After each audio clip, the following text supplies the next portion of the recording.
Hey, fellow riblets, it's me, Tom from Target Prime Rib. Today is a special day. We actually have Gary No Slow, formerly known as Booby Biscuits, on the show. And he is actually backstage right now, getting ready to come on and tell us a little bit about himself and a little bit about what started him on the carnivore diet. Uh, so, without further ado, here is the fabulous, wonderful Gary No Slow. Hey Gary, how you doing? Hey Thomas, how you doing? I'm doing pretty well. I'm doing pretty well. So we got a few people in the chats now. I'm just going to go into and take out the sound on the other one.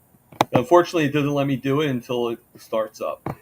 So um, we got a few people in here. We got Lisa, we got Tanya, Sandy Blythe, which we already knew because we kind of cheated before and looked at some of the chats from before. Um, See if I can scroll it up.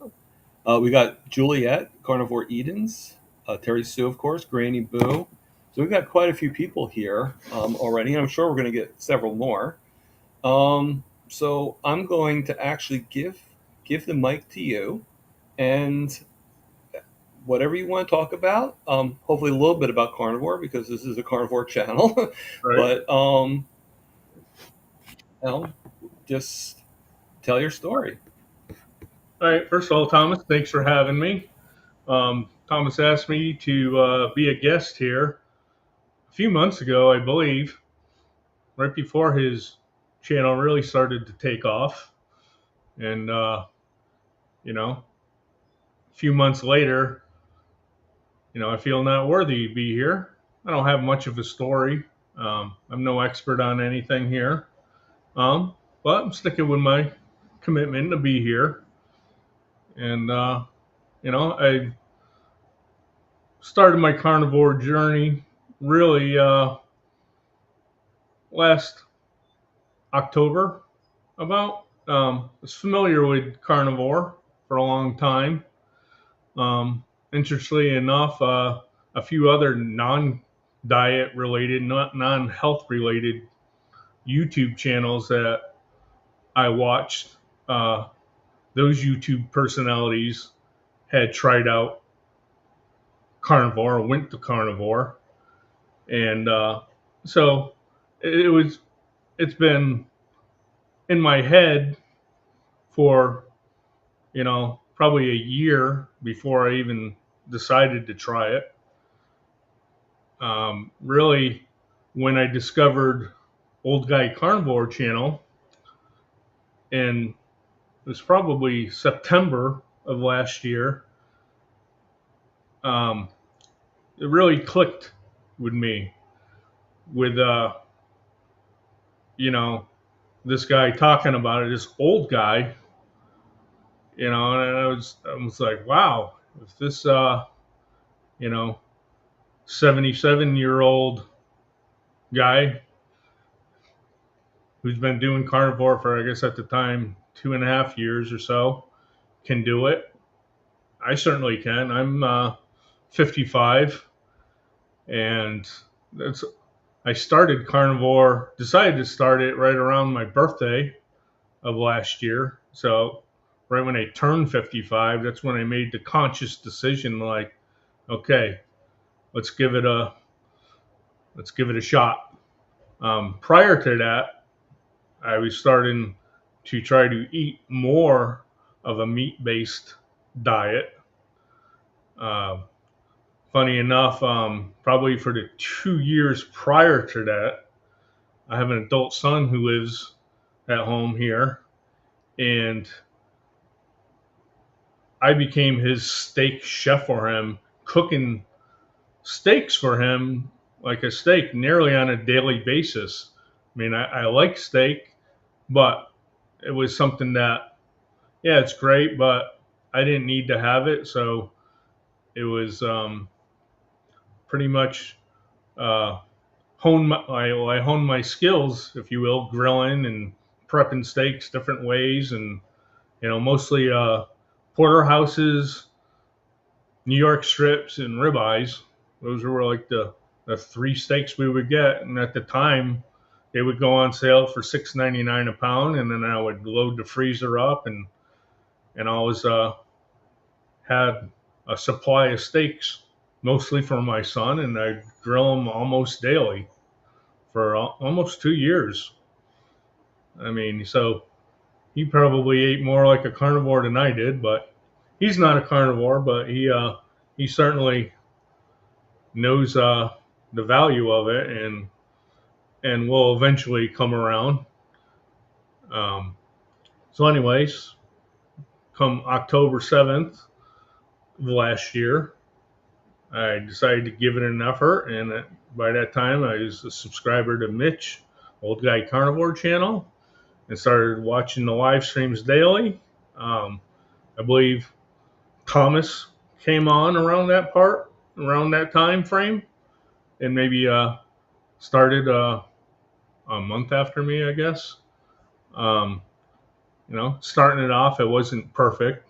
I still, would have a lot of cheats. I had at the time, three other family members in the household. Um, my son, my daughter's boyfriend, and and my wife, and they all, you know, no way would consider carnivore. Well, my son would. My wife and daughter, hell no. They they're like, you do you, Dad. We'll stick with the standard American diet crap and be happy. And so there was always temptation. The house is loaded with duck food. Um, probably I don't know, in maybe mid 2015 time frame on. I used to started watching a lot of prepper based channels and homestead type channels, and that kind of interested me, and I started stocking up on food and having a lot of food on hand, and fast forward to committing to carnivore. I got all this crap canned food that it's horrible now. Frozen vegetables wasting freezer space. I was brought up not to waste food, so I can't see myself like throwing it away. My daughter finally moved out. I tried to load her up with, take all this stuff with you, save some money. You're gonna need it living on your own, and you know, live off this all this canned stuff and pasta and rice and beans and tomato sauces and barbecue sauces, all that stuff that I no longer had a need for. I was kind of like a foodie type person, and again, about around 2015, I started, my new house. My goal is I'm going to have a nice grill, and started expanding out to buying a smoker and a flat top grill and all the cooking gadgets and whatnot, and so much food so much uh, hardware for cooking all this non-carnivore food. And now it's funny. It's like now I have no more need for it. My wife doesn't cook anymore. I mean, it always been like she used to cook. I never cooked, and so my gift for her would be like, I'll buy you all the best pots, pans, utensils, and whatever, so you can do your job right for me. And well, that got old when every anniversary and whatnot. It's like, here's a new set of pots and pan. Here's a new, toaster oven. Here's a, um, but anyways, now going carnivore and watching Mitch and realize, like, you know what, all that stuff is just unnecessary. It's a time waste. It's a space waste. It's all that. And doing carnivore is one of the best things I like about it. Is the simplicity it brings. I'm no longer searching YouTube for flat top recipes how to cook fried rice and whatever crap. I mean, it was awesome when I did it, but the prep time and doing all that, it's, don't have to worry about that anymore. So people talk about being on carnivore, you get a mental clarity that comes upon you, and yes, that's has happened, and there's good side and bad side to that. One of the good side is I'm questioning all this stuff that I have need that's not needed anymore. This food supply crap, food that I I won't say that I won't eat. I mean, every once in a while, I'll still have like a can of clam chowder because that was something I really enjoyed before. So that would be like a cheat. Um, or if someone else in the house is eating something, I'll have a few bites of it. Just it's stuff I used to love before. But as longer I've been carnivore, I still have the craving for it, or not really a craving for it, the interest for it. And then when I sample it and have a taste of it, I realized it was bigger in my head than the actual pleasure of actually having it. So it's more like it's food's been hyped up in my head, but in actuality now, it's not that impressive to me. Um, with the exception of pizza, that will never go away. But um, anyways, I've been blabbing here for a little bit. You're fine. I mean, that's why you're here, right? Even though Chess, Just really quickly, we had a couple questions while you were chatting, and both of them from Carnivore Dens. Trying to see if I can get back to the first question. Um, yeah, okay. So the first one that she wrote was, "How do you see your future eating carnivore forever way of eating?" yeah, it's simple, it's easy, and the benefits are undeniable. And um, you know, if I do cheat, try to keep it keto mostly, or the quantity much lower. Or if I have a cheat, I try to offset it by then eat a bunch of eggs and hamburger or whatever, so that when you look at it proportion wise, okay, that cheat that I had amounted for maybe 10% of the food intake, and the rest was carnivore. Um, so yeah, on occasion I will still have some stuff, but as far as if I keep it out of the house, I'm not going to order it, and I'm not going to go out in the store and buy it. Um, I really Yeah. stopped out to I eat. mean, and I kind of feel that on the same degree. We all tend to cheat every once in a while. Even the best of us. And I think our biggest problem is like when we cheat, it's not the cheating that's the problem. It's the wallowing. It's the, oh, I cheated, so I can't go back. I can't do this. I've lost being carnivore. Just Definitely no. get over it, get through it, and go back to where you're going. It's like get back on that horse. And we punish ourselves a little too much when we go off the rails a little bit.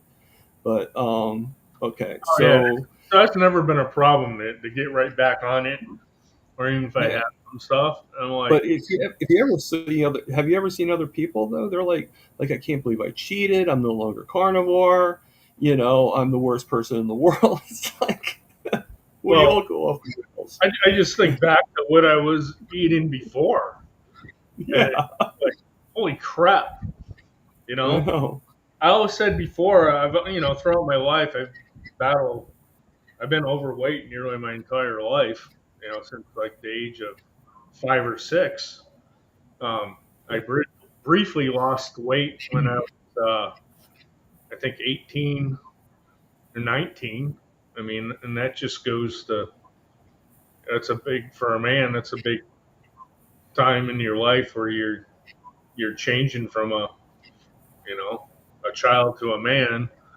And so probably, I didn't really change my diet that much at the time. Like what was considered healthy eating, it was like I would go to Subway and have a sub loaded with a lot of vegetables and a chicken sub. That was my healthy diet. But I did go to a gym for a time being, and that seemed to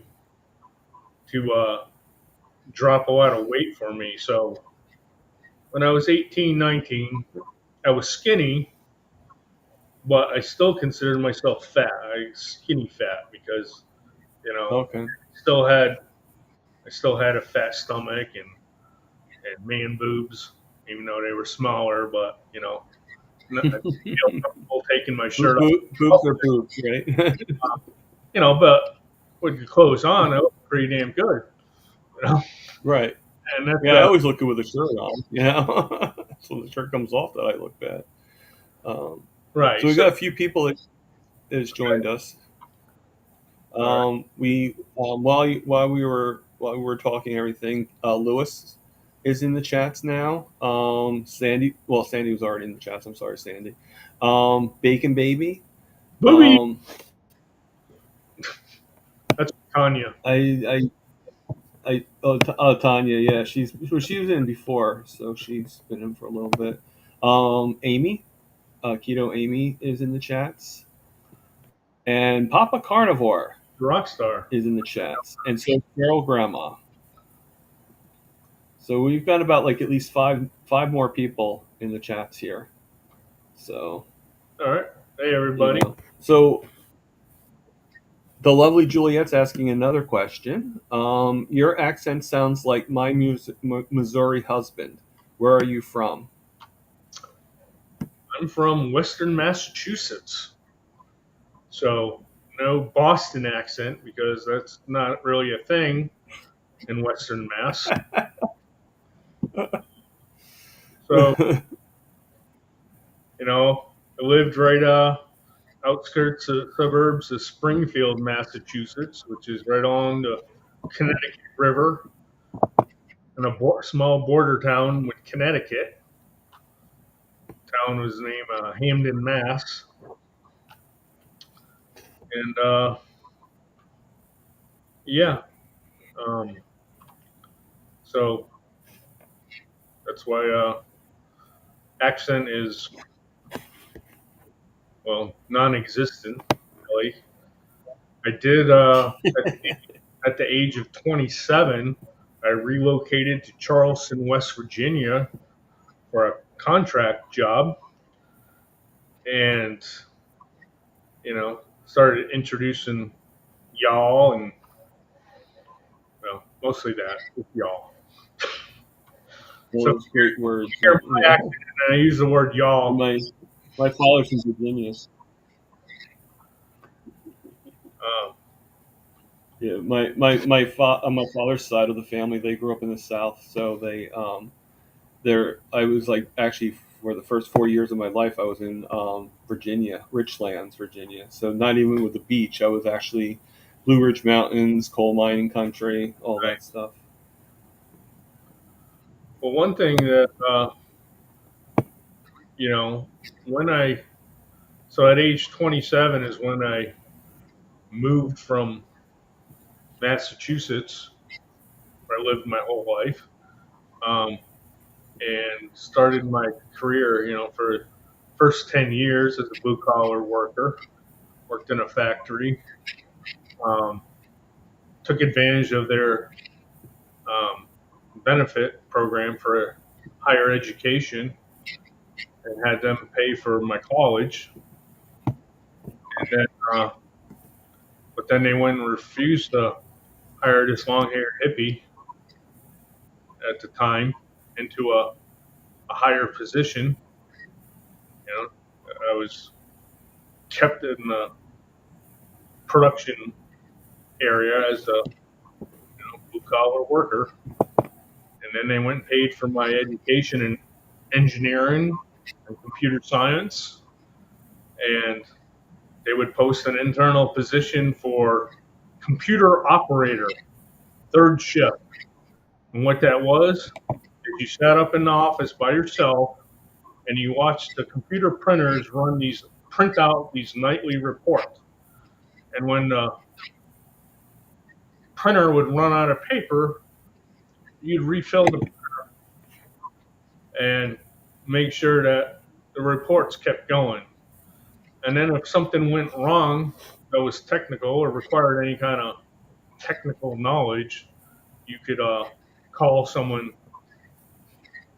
who had the specialty knowledge and let them know. So it really wasn't a technical position, but even that they didn't consider. I applied for that position at least 3 times and didn't get it.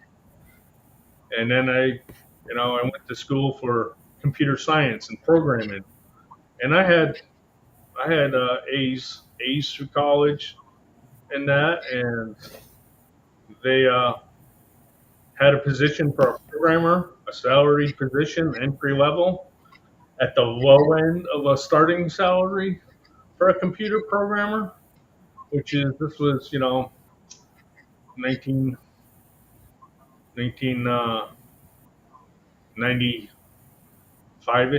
time frame. They were the starting salary on that was like 27,000, which to be honest with you, my 10 years on the factory floor driving a forklift, becoming the forklift trainer, the lead material handler, and all the overtime it offered, which it was at the Lego toy factory in Enfield, Connecticut. Um, every seasonal work was heavy, but for Christmas time, you had like unlimited overtime, and I never passed up any kind of overtime.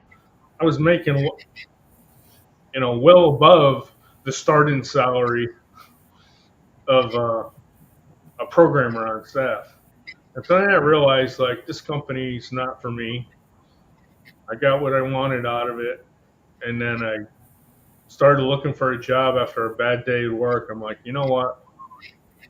I was only going to college part time because I was working full time and beyond. Sometimes I was working 60 plus hour weeks and still had a few classes to go to during the week. Um, I said, you know what? Let me go out there. So this was early '97, and started looking at you know what kind of programming job could I get with 6 months experience. I had 6 months experience working at Friendly Ice Cream Corporation corporate headquarters in their IT department, and which I did my internship. But that worked out so well, they didn't want me to leave. I was involved in some projects that they wanted to continue on, so they offered me a position. I took it, and quite frankly, at that point, I was working weekends at Lego. So it was 2 12-hour shifts, Saturday and Sunday. And then with the Sunday being double time, you were getting paid for 36-hour work week, but it was still considered full time, full benefits.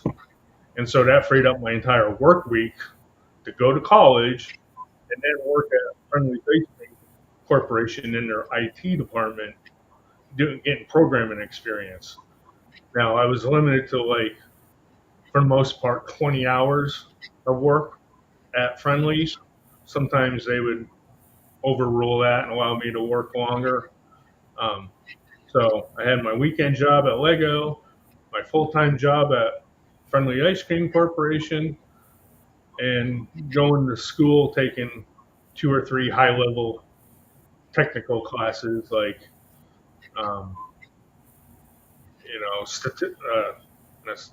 uh, calculus 3 and all the engineering type math stuff. I had a minor in mathematics, major in computer science, and anyways, so I realized that I had 6 months experience, a lot of good recommendations at Friendly's Ice Cream Corporation, and at Lego was like paying me about $16 an hour at the time. I guess with the shift differential, it was technically at that point $18 an hour maybe. But when I was working normal work weeks, 5 days a week, that was like $16 an hour. And then going online like a programmer with 6 months experience, you're starting rate. There were so many jobs available. I'm like, why waste time looking at these $20, $30 an hour jobs when there's ones that were paying 40 and above for someone with 6 months experience? And so at that point, I decided, you know what? I'm not going to limit myself to Massachusetts and whatnot. Although I did consider a job at um, insurance company in Massachusetts that was nearby. It was pretty cool. Um, Friendly, they just weren't, again, paying anywhere near that kind of rate. So I did a nationwide job search. Phone was ringing off the hook. That was the time on the internet when you could put your resume online and get that. Anyways, not very carnivore stuff, but it led me to taking this job position in Charleston, West Virginia, and I basically accepted it with the terms of 6 months plus. And I basically went to the department store, Caldor, bought my first set of luggage, never flew on a plane before, filled up a suitcase and bought a one-way plane ticket and flew to Charleston, West Virginia. When I got there, I took a taxi to Microtel, which is like a half mile down the road from the corporate office I was going to go to work at. And my dad helped me pay the hotel bill because I cut a deal with Motel 6 that could you give me like a weekly or monthly rate. And so I signed on to like a monthly rate. And so my dad helped prepay that that first month, and yeah, and then I was Oh, that's ride cool. with someone else. I was taking a taxi to and from work. It was only a half mile down the road, but then I found some other people that drove right past the hotel on their way in, so I committed to their time schedule and said, if you pick me up and drop me off, we'll be fine. And so I did that. Uh, that that's when actually um, getting more exercise and becoming more active in my life um, because I was by myself, living by myself. I eventually went and got an apartment that had tennis courts and racquetball courts. And the other sport I was interested in was golf. And so all three of those sports I used to kill time, really, because I was basically by myself, no friends, no family, just coworkers, and but I was, still overweight at the time, but I was active, so I wasn't, nearly as obese as I am now. But it's always been a struggle with me for losing weight. Mountain Mm-hmm. biking was the other thing. one of the coworkers was big into mountain biking, was making good money. He talked me into buying this $1,000 mountain bike, a really nice one. And of course, he was at the expert level and did competition racing and whatnot. But it did expose me Oh, into going to the forest in West Virginia. The locally it was the Kanawha State Forest, and had some fun doing that and whatnot. And that made me healthy, but still the weight would never come off. Um, Now, of course, eating was never focused on healthy eating. Wasn't until after the 3 years in West Virginia, I finally moved to Raleigh, North Carolina area, Research Triangle Park, and I at that time that's when that happened in 2000 beginning, and uh, Atkins diet was starting to catch on, and so I started giving hmm. that a try, eating low carb, and but I guess I didn't commit seriously enough to it, so really didn't have much effect. Anyways, mo- move on to the next job I had in Well, we 2005. got we got a few questions in the chat. Okay, yeah. What are they? So I'm just I'll put a pin in that really quick because we got quite a bit of questions for you.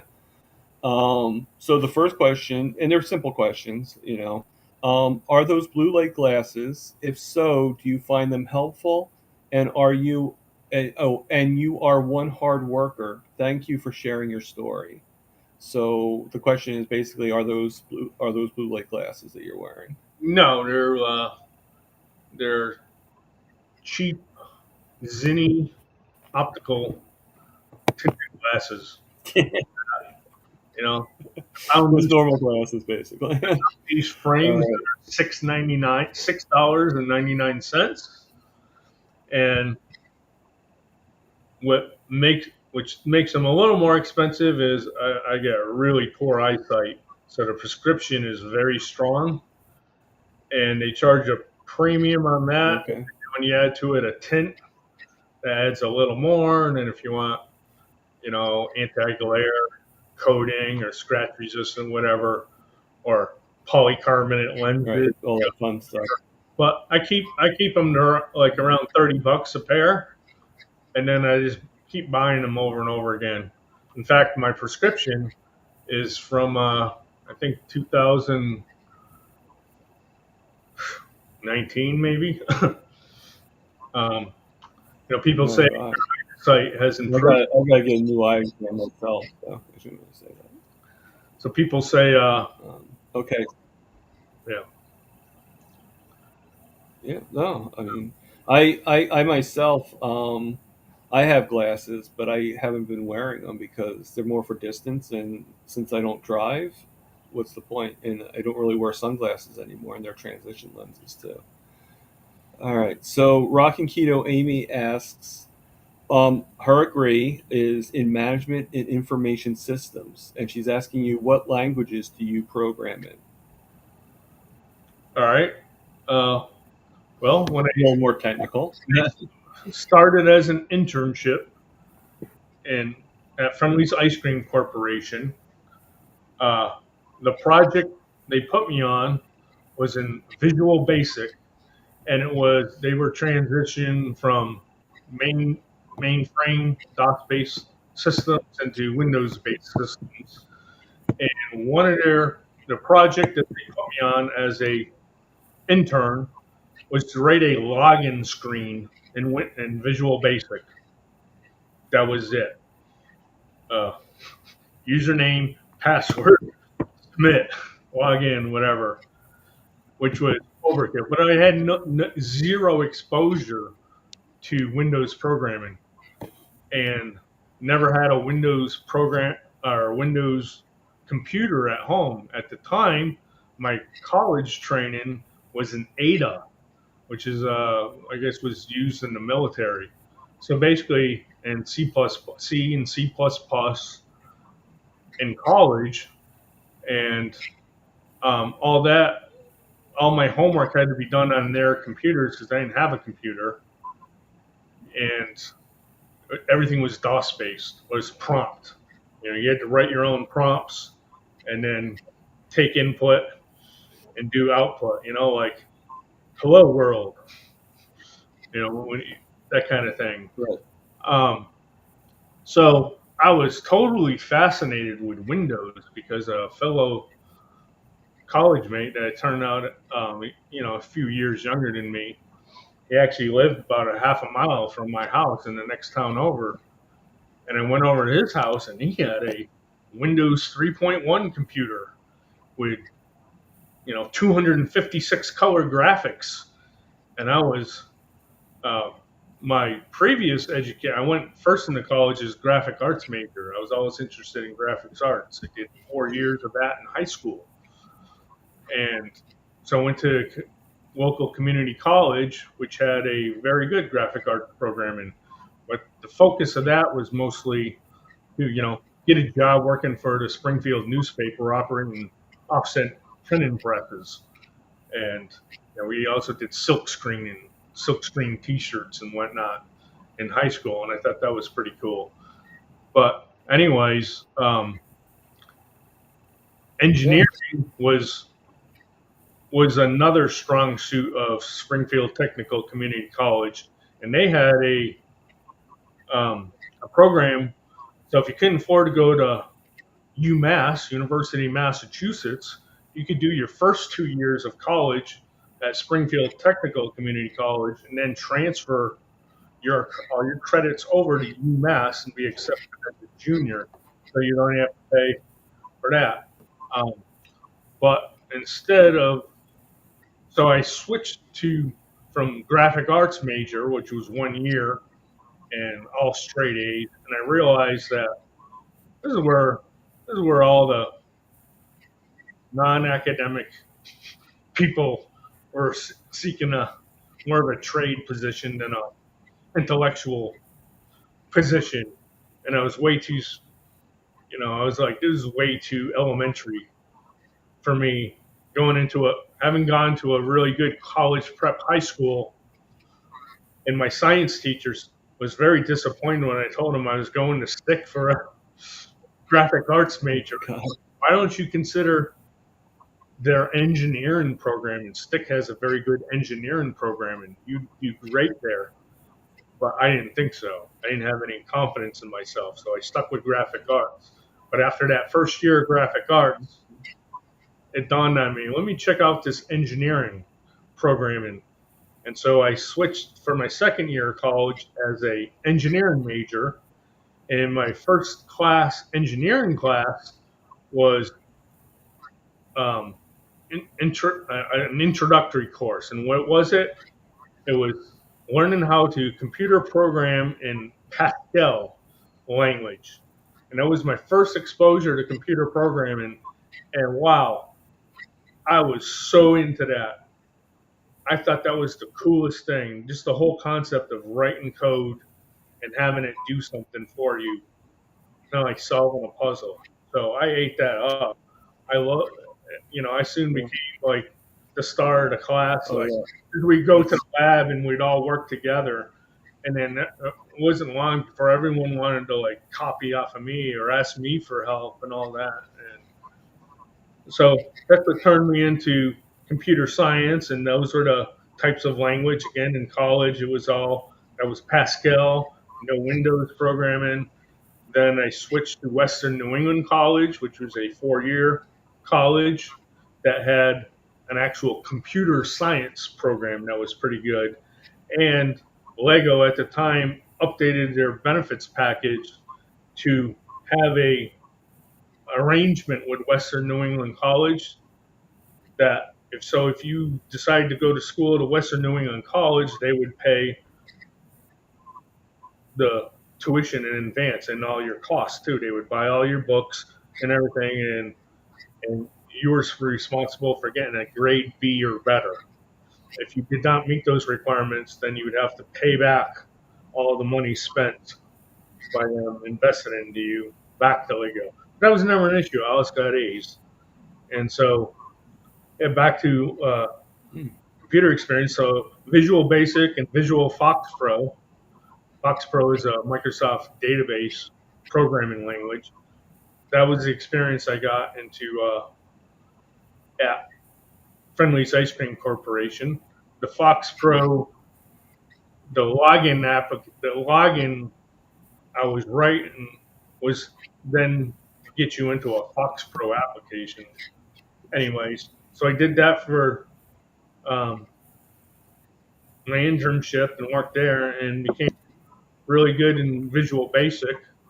Did some other projects in Visual Basic and Fox Pro. And so when I decided to actually leave the factory work and go on to a career in programming, my focus was on Visual Basic programmer positions. And so in early 1997, Visual Basic was a hot language. And so the timing was couldn't have been better for my education and jumping in point into that career.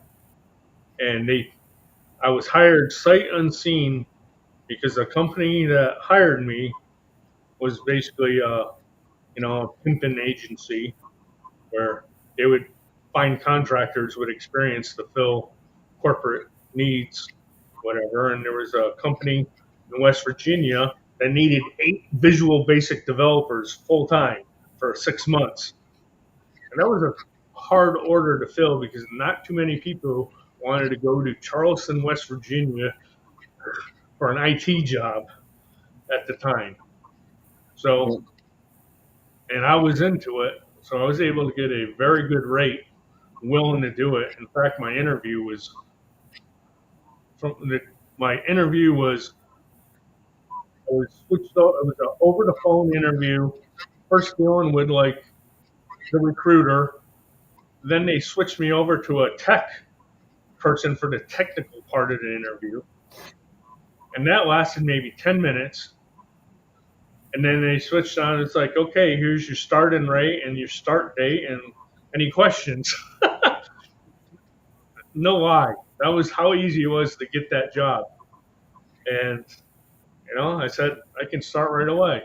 Now my parents weren't happy at the time because I was just reaching my 10th year anniversary at Lego, a very solid job, factory job, with my 10-year benefits. I would have got another paid week of vacation, so it would have put me, I think, 4 weeks paid vacation at the time, full benefits, and all that. And it's like you're going to give all that up, and your college because I didn't get a degree yet. I was I was probably just at senior standing, and still I took all my technical credits first, and to finish out the degree, I had to take English, history, and phys ed, whatever stupid requirements. But I took all the math, science, and computer classes, and it's like, yeah, so no degree, just high school diploma, 10 years of experience at a good factory, and took that job, which was just a contract position, no benefits, for 6 months plus. And so, yeah, did that. And the job that I took was Visual Basic programming. And so there I was. Now I'm a career programmer doing Visual Basic work. And that 6 month plus contract lasted for 2 years, and then right into a third year, which was a sister company, regulatory. It was a Columbia Gas Transmission Company, and so the government forced them to split their business or whatever. So when they first started, I worked in this big IT department, and then regulatory requirements split this company in half, and the other half moved into a different part of Charleston, West Virginia. And so some of the people I worked with were gone to this other company. Well, after 2 years, I was the last standing Visual Basic programmer from that initial contract. and had a good relationship with the company and people and full-time employees. And so they didn't want to see me go. And so they realized that the other guy in the other company was having bad luck with Indian programmers because all these pimping companies would lie about the experience of their programmers and found out that by the time the company catches on, it would be like 3 to 6 months of billing at $100 an hour or whatever.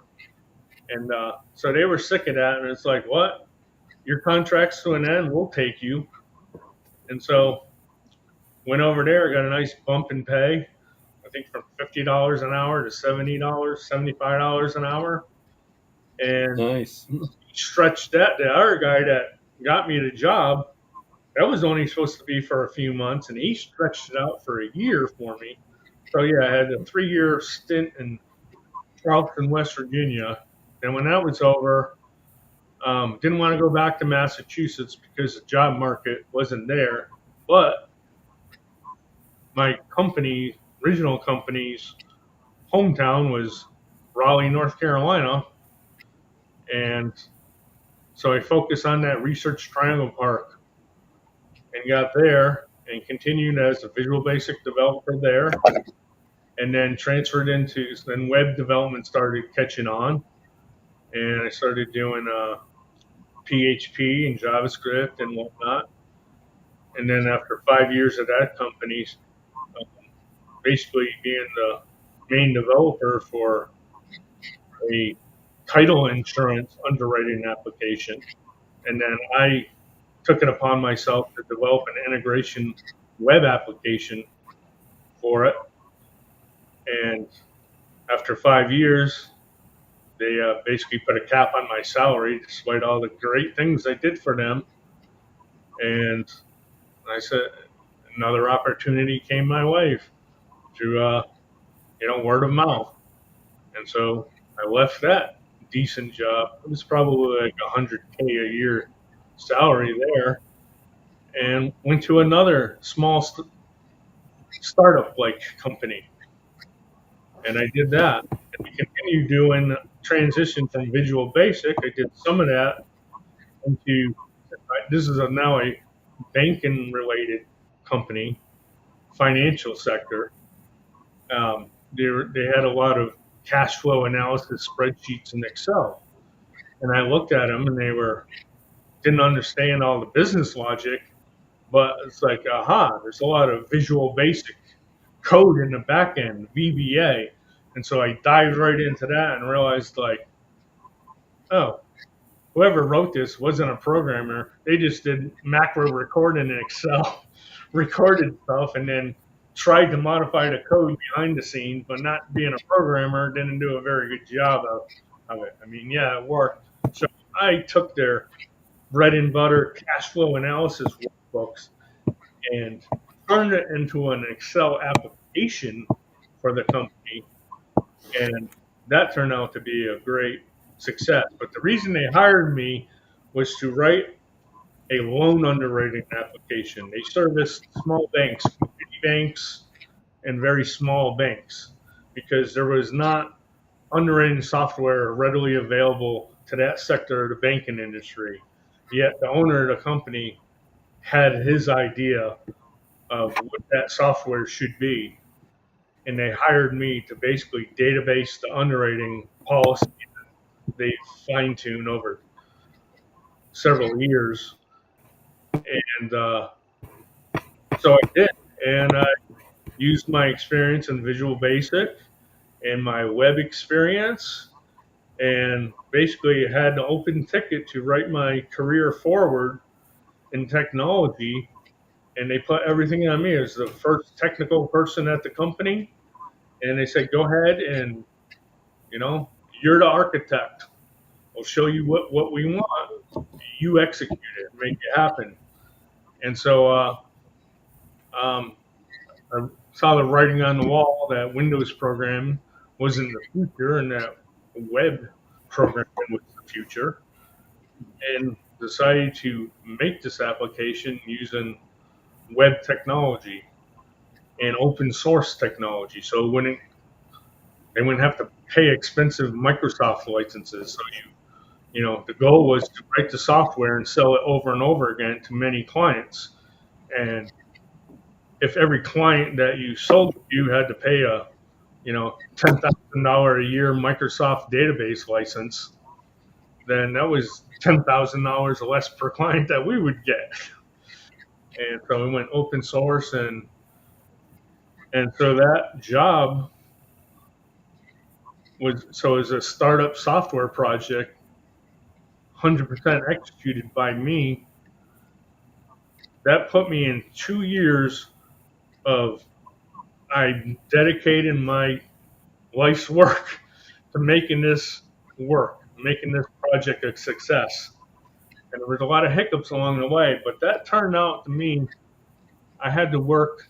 I didn't have to work, but I committed to working at one point over 100-hour work weeks. And this, I wasn't expecting it to go on to 2 years. I was like, let's just get through it and get it done and start selling this software, right? Well, it took basically 2 years to really get it to a point where it would start selling. And so I was so dedicated, I started working crazy hours around the clock, no vacation, gave up all my vacation time, whatnot. Um, my salary went up by 50% for the effort, and it finally took off. But what happened in the process was I put on a severe amount of weight. I was already obese, and that lifestyle, I started drinking 16 shots of espresso. I had a super automatic DeLonghi espresso machine at home and at the office, but I was never at home. So that machine went to the office, and I would make my drink. Okay. In the morning, 4-shot drink. Late morning, 4-shot drink. Mid afternoon, another 4-shot drink. Early evening, another 4-shot drink. And then I'd leave for home anywhere like 10 o'clock, 11 p.m. Get home, go to sleep, eat, go to sleep. I would eat. I was one meal a day. I would pig out right when I got home at like 11 p.m. and then go right to bed, and then be up 5 o'clock the next day to be at work before 6 a.m. No breakfast, fueled by espresso the whole day long. That was your breakfast. No eating. And then the reason why I was doing one meal a day is I don't know if anyone has heard of the diet, the Warrior Diet, written by this guy named Ori Hofmeckler. And the owners of the company, I worked very closely with one of the two owners, the one who did the poor Excel programming, if you will. But he was really the technical expertise behind the company, or the other partner was more of a banker. They both super into health and exercise and whatnot. And what was funny was one of those partners, the one I worked closely with, was super interested in the Warrior Diet. Now, the Warrior Diet was basically eating one meal a day within a 4-hour time window and fasting the rest, and then eating all you wanted in that 4-hour window. But they had certain rules on, like, they didn't restrict you to not having carbs, but if you were going to have carbs, to not have it with sugar. So if you wanted any kind of carb or whatever, you would pair that with meat, right? It was kind of a weird thing, but so my boss actually ended up partnering with this guy who had the success, well, somewhat personal success, writing the book, The Warrior Diet, and he had the author come to our office and lectured to our company of about, probably 40 employees at the time. And that went over with everyone just like that. Like, why are we here? Listen to this guy. It was because our boss was interested in promoting a healthy diet to his employees. And he was actually getting great benefit from it and whatnot. Well, that author then went on to write in the next book called The Anti-Estrogenic Diet. And the whole basis on that was estrogen was really uh, hurting diet a lot of people. And so it was about eating cruciferous vegetables that were anti-estrogenic and whatnot. And now my boss had a side venture in with this guy. And so I worked with the co-author of that book. So my boss had these two employees, and we launched that book for them, you know. And so I'm actually credited in that book, although I have no experience. I just had technical experience, and my boss was my real boss contracted me on the side to do this work and whatnot. So I was familiar with eating uh, one meal a day and whatnot, but I was doing it wrong because I didn't make that the right healthy meal, and I guess it didn't work well for me. I put on over 100 pounds in those 2 years of working and eating that one meal a day and all that. So clearly, that didn't work for me. Um, and so since then, that's been the start of my health issues, uh, where they really got out of hand. In excess of 300 pounds, um, my energy levels shot at that time. Started having more concentration, mental issues. I mean, during that 2 years, I had great clarity, stamina, and whatnot doing work. But then afterwards, I slowly became like, how did I ever work that amount of time? I can barely make it through a 40-hour work week, never mind a 100-hour plus work week. And so things really started deteriorating for me physically, and it was affecting my work. And so things weren't going well. I found it hard to stay awake at work. I would often fall asleep out of the blue, looking at the screen and waking up with like one letter from my code editor going like screenfuls, and then I would be like, didn't see it coming on, and literally had no idea how long I was out for, which was pretty crazy since my office was the next office over from the owners of the company. And yeah, that was not good. And then we would have meetings, and when the meetings were boring, I dreaded them for my life because I would fight for my life to not be at the board table with the owners of the company and sometimes clients and not have that happen where I fall asleep. But it did. But I was fidgety, moving around, and just anything I could to stay awake. And I've heard people mention, having narcolepsy and the carnivore diet, like helping with that.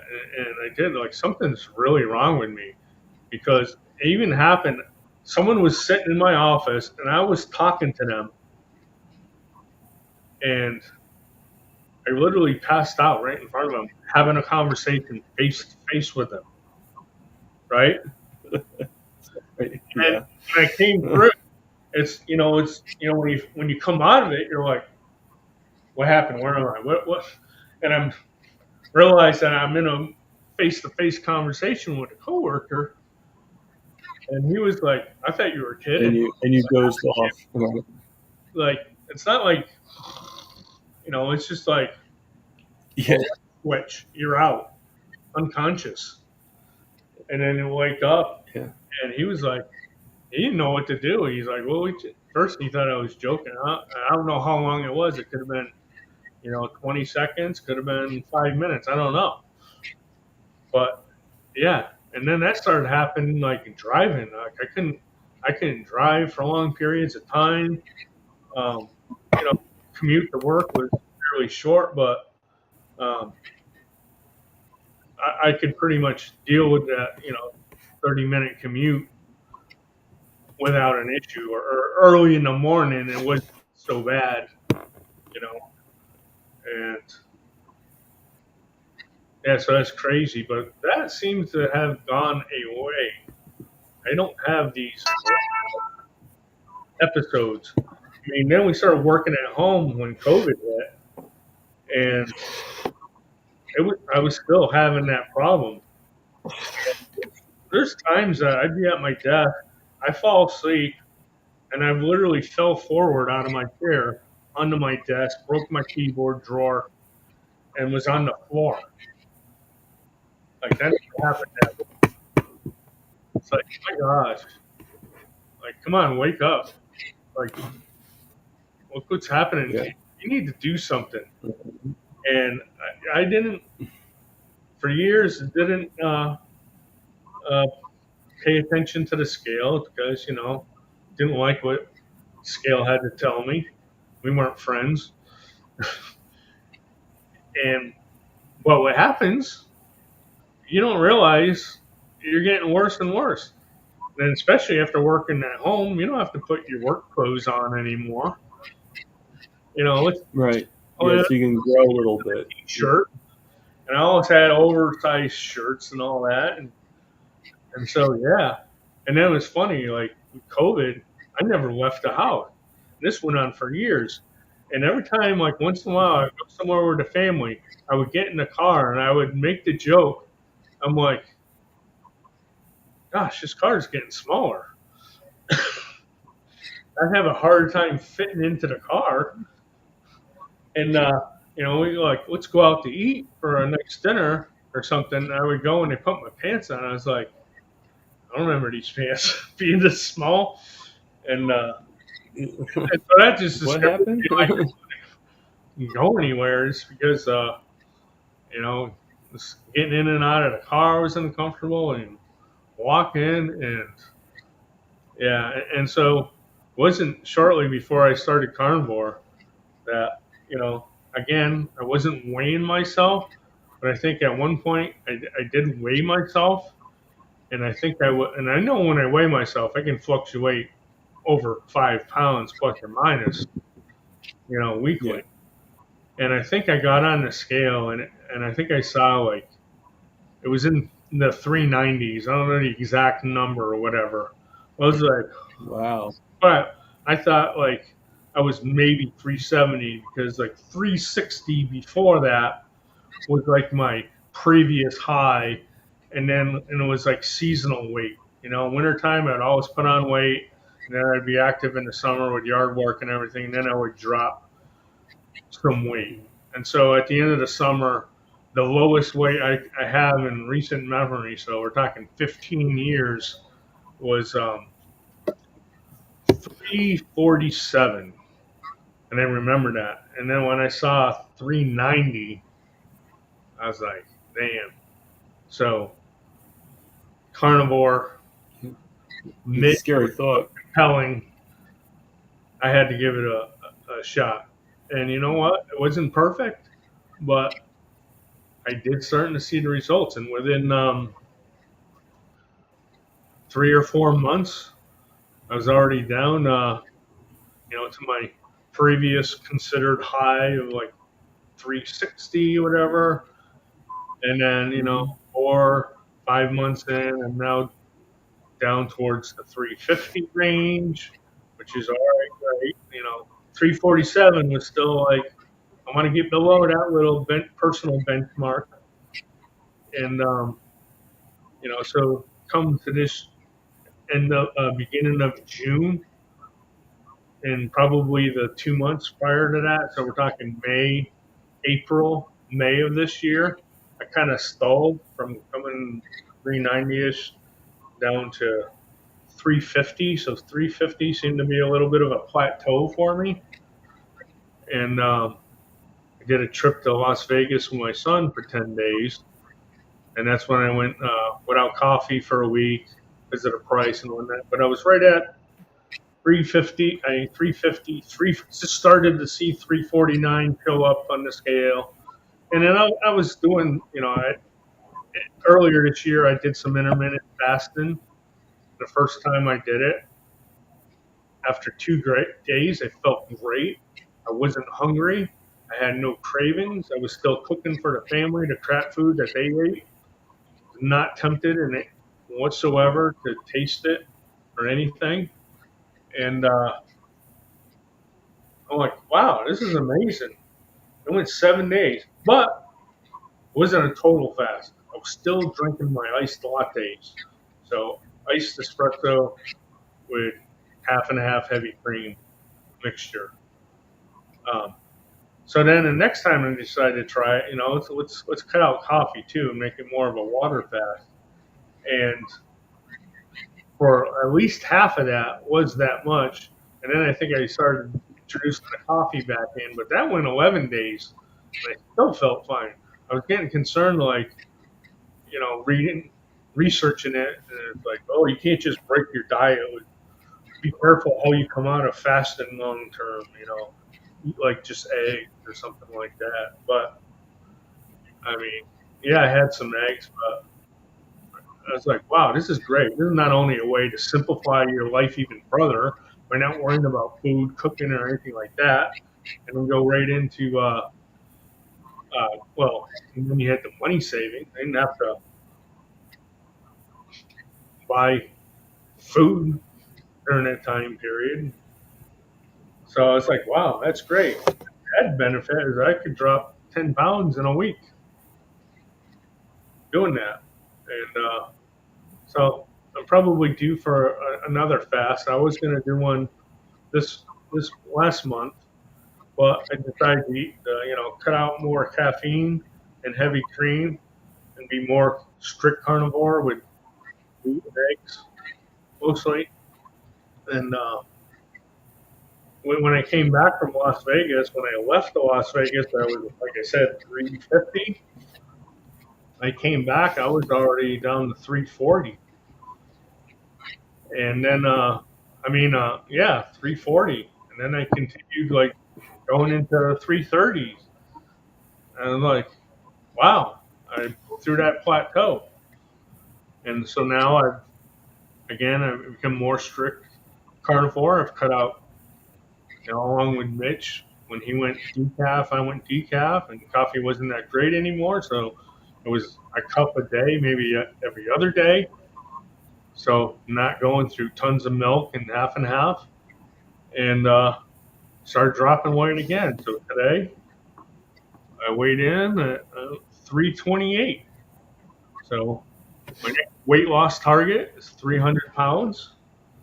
And people are like, just give it time, patience, when it's going to happen, and all that. It But takes when you're carrying this much weight, you know, it's like an obscene amount of weight. You don't want that. It hinders exercise and activity and all that. But now that I'm lighter, I'm able to exercise more. I now walk to the community pool, which is, at first it was a half-hour walk. Now it's more like a 20-minute walk for me each way. And I try to do it when it's hot and sunny in the mid 90s. Get out there, walk to the pool, be totally hot and sweaty when I get there. There's gradual hills in the neighborhood. And in the hot sun going up some of these little inclines, I mean, I'd be totally winded. When I get to the pool, I don't just hang out in the pool, actually do laps. I swim. I mean, I'm not like a total swimmer. I do kind of a leisurely, just kind of go forward and then a backstroke like this, up and back. And I could do that for 2 hours straight. Everyone's lounging in their inner tubes with their beers in the pool, and there's one lap lane set aside with the rope pool. I'm in that lane for 2 hours straight, back and forth, back and forth. And it was easy. What's great about it, having so much fat, I float. Swimming's easy. I mean, I can stop swimming and I'm just bobbing and no, it's easy. I can do the dead man's float indefinitely. I float, and so, but at least working my legs and arms for 2 hours, and then when I'm done, I get out, walk back home another half hour in the hot. So like 3 hours of exercise that I never was really doing except for yard work. And now, like I said, I try to do that because it's a 3 hour endeavor. I don't do it during the week at lunchtime, or I'd have to take like a 3 hour lunch. When it comes to the weekends and it's hot, I try to do it. And yeah, so getting more exercise and having less weight, it's making it easier. And so, actually, on the way back from the pool on Sunday, I went a different route through parts of the neighborhood I'd never been before. I was kind of lost and I didn't realize it took me that far out of the way. So it was like an hour walk after 20 minutes to the pool, 2 hours in the pool doing the laps, and then an hour walk home. And you know what? It felt great. And that's that carnivore stamina people talk about. I never had that kind of stamina before. I mean, I used to be able to go on walks all the time, and I used to be able to walk fast. I realized, like, if I went on a walk with my wife, and she's skinny as can be, and I can keep up with her. I'm like literally hobbling around because I'm carrying so much weight, and my ankles are hurting, my knees hurting. Uh, I had a lot of back pain just from sleeping with so much body weight, and I've adjustable. I've been through a different mattress and have an adjustable bed, finding the right position and all that. Sometimes when I get it wrong, it was having back pain was more common than not having back pain, and having to get up 2 or 3 times a night to go to the bathroom, having sore ankles, sore knee. I got to the point where I'm hobbling around. I had serious mobility issues. I couldn't really. I had a hard time getting up off the couch. I'd have my son, like, if he was around, like, hey, help me. And grab it. He would always. He's skinny. Like, pull me up and get me up. And um, so yeah, carnivore's been a blessing in that regards, and that it quickly turned things around for me. So inflammation, that was a big part of my ankle pain. It's virtually gone. My knee pain, I had a bad knee, and I believe it's because of the just excess weight. Getting up to almost 400 pounds. My right knee just wasn't strong enough for that. At one point, I think in the early 2010s, I went to a doctor. My blood work checked out, whatever, but I actually got a cortisone shot to the knee. Never had one before. And I said, Doc, this doesn't cure anything, right? It's just a mask to the pain. He's like, yeah. So by taking it, you're going to get pain relief, but you could still continue damaging your knee. But I took it, and it helped. It actually, helped for a few years, but um, still, I got more weight put on. The knee was acting up.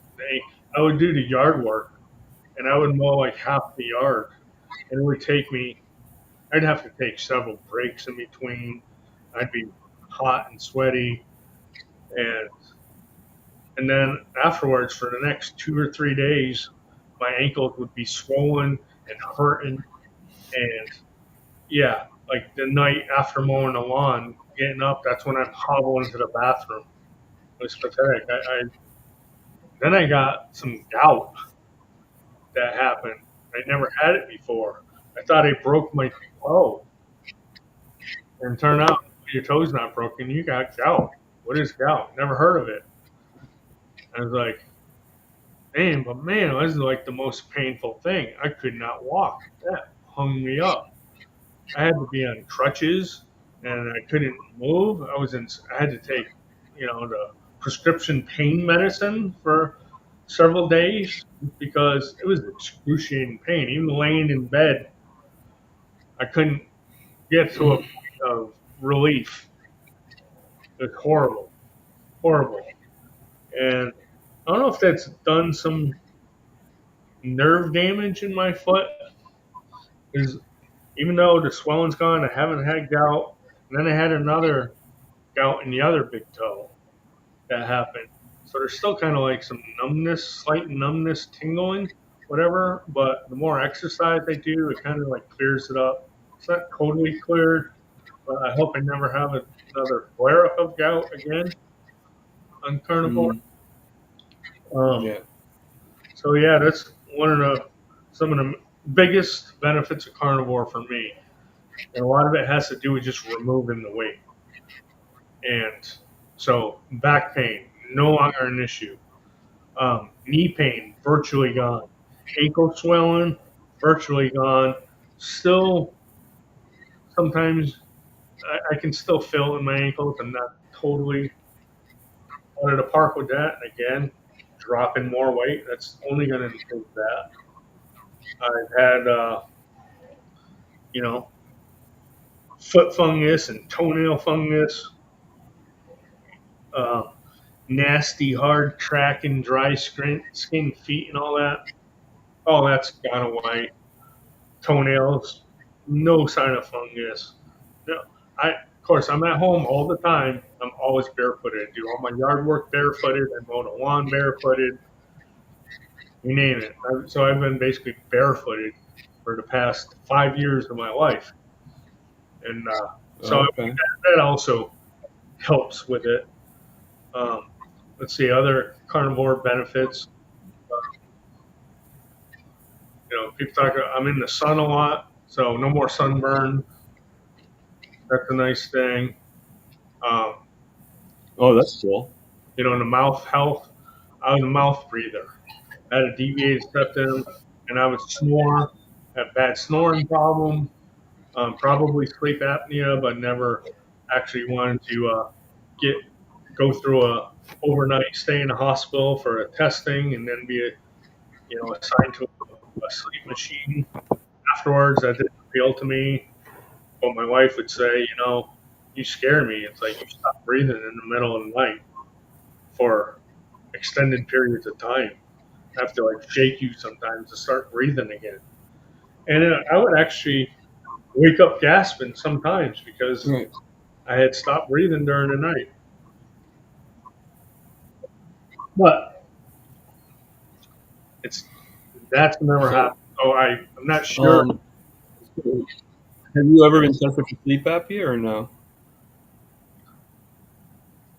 I was never diagnosed with it. Like I said, I never to be diagnosed with it. They want you to stay overnight for a sleep test and observe you sleeping. Okay, but you were never diagnosed actually with And sleep so apnea. Okay. I wasn't interested in that. And Yeah. and I had bad acid Amy reflux. actually asked that question.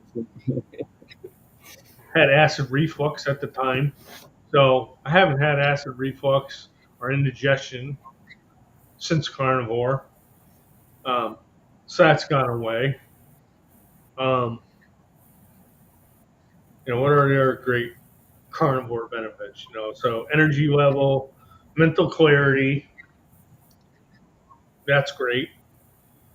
Um, mouth health. I mean, to be honest with you, I brush my teeth once a week, and I used to being a mouth breather at night. I used to wake up with the yellow film coating the roof of my mouth, even onto my teeth. I could get up in the morning scrape the roof of my mouth with my thumbnail and have a thick slime Mhm. buildup. It's just nasty. You try to brush and brush it Yeah, around my yeah, I mouth. know what you're talking about. You could smell your own breath being bad. Totally gone. Yep. Periodontitis, whatever, gum disease, where you bleed and they're soft, and you go to the dentist and they would start flossing for you, and your gums are bleeding like mad, and they're like, you need to floss more often and all that. Not an issue anymore. They're not soft. They don't bleed. As far as I know, well, they say don't have bad breath, but I haven't smelt it. My breath being bad and fun, no funky taste in my mouth or whatever. So that's excuse me, great. Here I am talking a lot. That was another thing I realized recently. It's gone away. I used to have chronic cough. Yeah. Well, I have yeah. I mean, I'm getting better, but I had chronic cough for quite a while. I think everybody knew about that. I think it had to do with acid reflux and maybe some damage to my Yes. esophagus. And so I'm Yeah. always coughing. People think I had a cold or whatnot. And I'm like, don't worry, it's not a cold related cough. So don't feel like you need to, you know, Oh yeah. People you catch think, a cold. especially when COVID was going on, when you cough and they think that you have COVID or something. And, yeah. Right. So this is So okay. So I'm going to ask you two questions at the same time. They're kind of both related to each other. I'm sorry. The first one was from Bacon Baby. So I'm going to ask the questions first, and then you can answer both of them at the same time, like I said. So the first one's from Bacon Baby, and she asks, "What do you eat in a day? Like, what's your general meal in a day?" And then Kitchen Witch, 1885, Tanya asks, "Being a foodie, what was the hardest ingredient to leave out or give up when cooking?" pasta, I think they're kind of both related to each other, so you know. rice, another one. So Italian, that's probably the biggest. Um, Chinese food, General Tso's chicken. Oh, from PF Chang. That's one of my favorite dishes. Oh God, And that was great when yeah, I I miss that too. told you that I was working those crazy hours at work. The owners of the company would stay late too. They would be in the office sometimes to 10 o'clock with me, but they they ate good. They would always get PF Chang's takeout, and then they would. I guess they felt bad that well, we got to get Gary something since he's staying here too. And that's when I discovered PF Chang's So's chicken. It's like, wow, this is the best stuff ever. And yeah, and even cheap Chinese food takeout, I still love that stuff. So haven't had it since carnivore, but yeah, so a nice sweet sugary glazed chicken and rice. Mm. Pork fried rice used to be another favorite of mine. Uh, Deep fried chicken fingers with all that breading. Let's face it, you really like the breading when you bite into it. There's not a piece of chicken in there. You're still happy dipping it in that sweet sauce. Um, Mm-hmm. yeah, so those are the ones I miss. A sweet tooth, no, not. I mean, yeah, I'd love pastries and cakes and all that. That was the easiest thing to give up. You know what I mean? I used to be a junkie. Growing up, I was fed all of the crap food. Hostess had their own spot on the kitchen counter at the house. And so there was always like Okay. a box of like puff pastries, um, turnover, donut, a dozen. Dunkin' Donuts, vanilla cream filled, jelly filled, and all that. But the rule in the house was, you you only get one of each a day. Like, you can't have two donuts in one day, but you can have the donut, and then you can have the Suzy Q package, and then you could go on and have that turnover and that. So there was such a variety of crap food that okay, only one Right. a day, but I'm going to go from one to the other to the other to the other as a kid.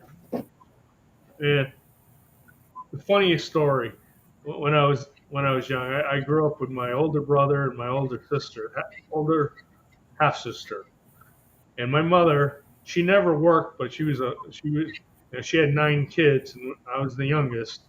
Um, so she never worked, but she worked as a babysitter under the table, and she would work for the richer people in the next town over, mostly like doctors and lawyers.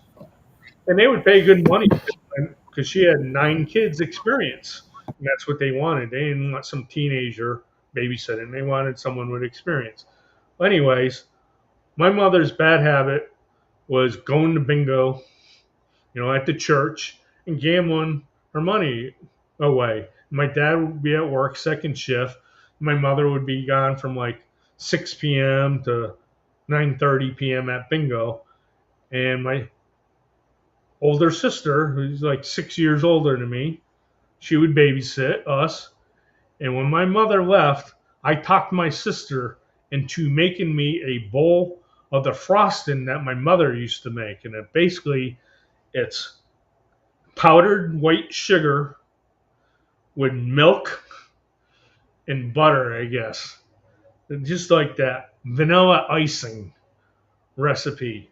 I guess that's basically what they put on, Cinnabons or it was just white frosting. That's what my mother would bake a cake, a white cake, vanilla cake, and she'd always made that frosting. And to me, that frosting, I got to lick the beaters when she made it. Oh, I look so forward to licking those beaters, that vanilla frosting off that, whatever. Well, I loved it so much. My mother's gone at bingo, my dad's at work. My sister like, can you make me a batch of that frosting? She made a whole big mixing bowl of that, basically pure sugar frosting, and then Right. had a spoon. You know, licking the bowl and the beaters was the big treat. Now I had an actual bowl of that frosting that I could just sit there and eat. And I ate and I ate and I ate until I couldn't eat any more of that, which was more than half of the bowl. I mean, it was crazy how much sugar that was. And I'm probably at the time, you know, 7 years old, whatever. Well, it gets time. My mother's going to be coming home soon. She can't see the evidence. I remember there's a swamp across the street. I remember going out there with the bowl and dumping the frosting out in the swamp. Oh God. Oh So, my God. I mean, And the only healthy thing that sounded like with the frosting was the butter part, but well, yeah. there's definitely more powdered sugar in it than anything else. Well, yeah. No, I'm just saying that the only ingredient that seemed to Yeah, be good was the butter. exactly. And I'm not Not even really saying much. sure she used butter when she made it. It was probably margarine, you know? I was going to say it probably wasn't actually butter, right? Yeah. So we got a couple of compliments from Sandy. She put QQQ, so I'm guessing she wants us to see them. So the first one's to you. I'm so impressed about your life. So proud of you. So that's Sandy's from her to you. Sandy's And then she says, I'm jealous of and then Tuca. she says, um, and this is a compliment to me, but also to you too, in a way. You are getting the greatest guest on your podcast. So that I'm getting good guests, and that you are a great guest. So Well, thank you, Sandy, we but got both you know, compliments there. my So story's been sugar coated. I don't tell you about the bad stuff, just the good stuff. Well, so what you've heard Well, thank you. Can't tell you everything though. Any other questions You again? gotta keep some of your secrets for the figure finals, right? I love the community. I have fun on Mitch's. I've never really been part of a big community before. Um, probably my first experience with an online community was when I was in West Virginia, working that job, living like, um, by myself, making crazy amount of money. Now, granted, I was contract working, and I didn't know anything that you have to pay your own Social Security tax and the taxes. So I got paid. They cut me checks every 2 weeks for the full amount, no withholdings. You're responsible to file your taxes. And I'm just starting out in this, Right. and I was like, you know what? I'll worry about that later because when that time comes, I'm going to be making so much more money. And so I was stupid. I was just like, I felt like a big fish in a small town in Charleston, West Virginia. You know, a few months in, I went, I had previous, I started driving. I had hand me down junkers from my parents that were just old clunkers, rusted out, whatever. At age 18, I started working at Lego and was living at home, making a good salary. My parents didn't charge me rent or anything, so I had, like making $400 with to myself. So I started blowing it on stupid stuff and whatnot. Started taking on credit cards and going out to eat, and buying materialistic stuff. And the more shit I bought, the more money I wanted. So I'd work more overtime so I could buy more crap, and just got sucked into that whole lifestyle. Like, you never trained on what's really important in life. And to me, I had a pretty good upbringing. I was the spoiled brat, the youngest of 9 children. Um, my parents, my father worked factory job his whole life, but the one thing he never talked about or made it apparent was money. Money was never talked about. Money was never an issue. Never even talked about in the family. Mhm. I had no idea that he had to be making a house payment. Um, he always bought used cars from like local. Oh, I drove by and so and so got this car for sale parked out. And it's like, here it is. It's a 15-year-old, 20-year-old car, and my dad was a good mechanic too. He wouldn't buy something that he wasn't comfortable doing all the repairs and maintenance on it himself. So he never took a car into a shop anywhere. He did everything around the house.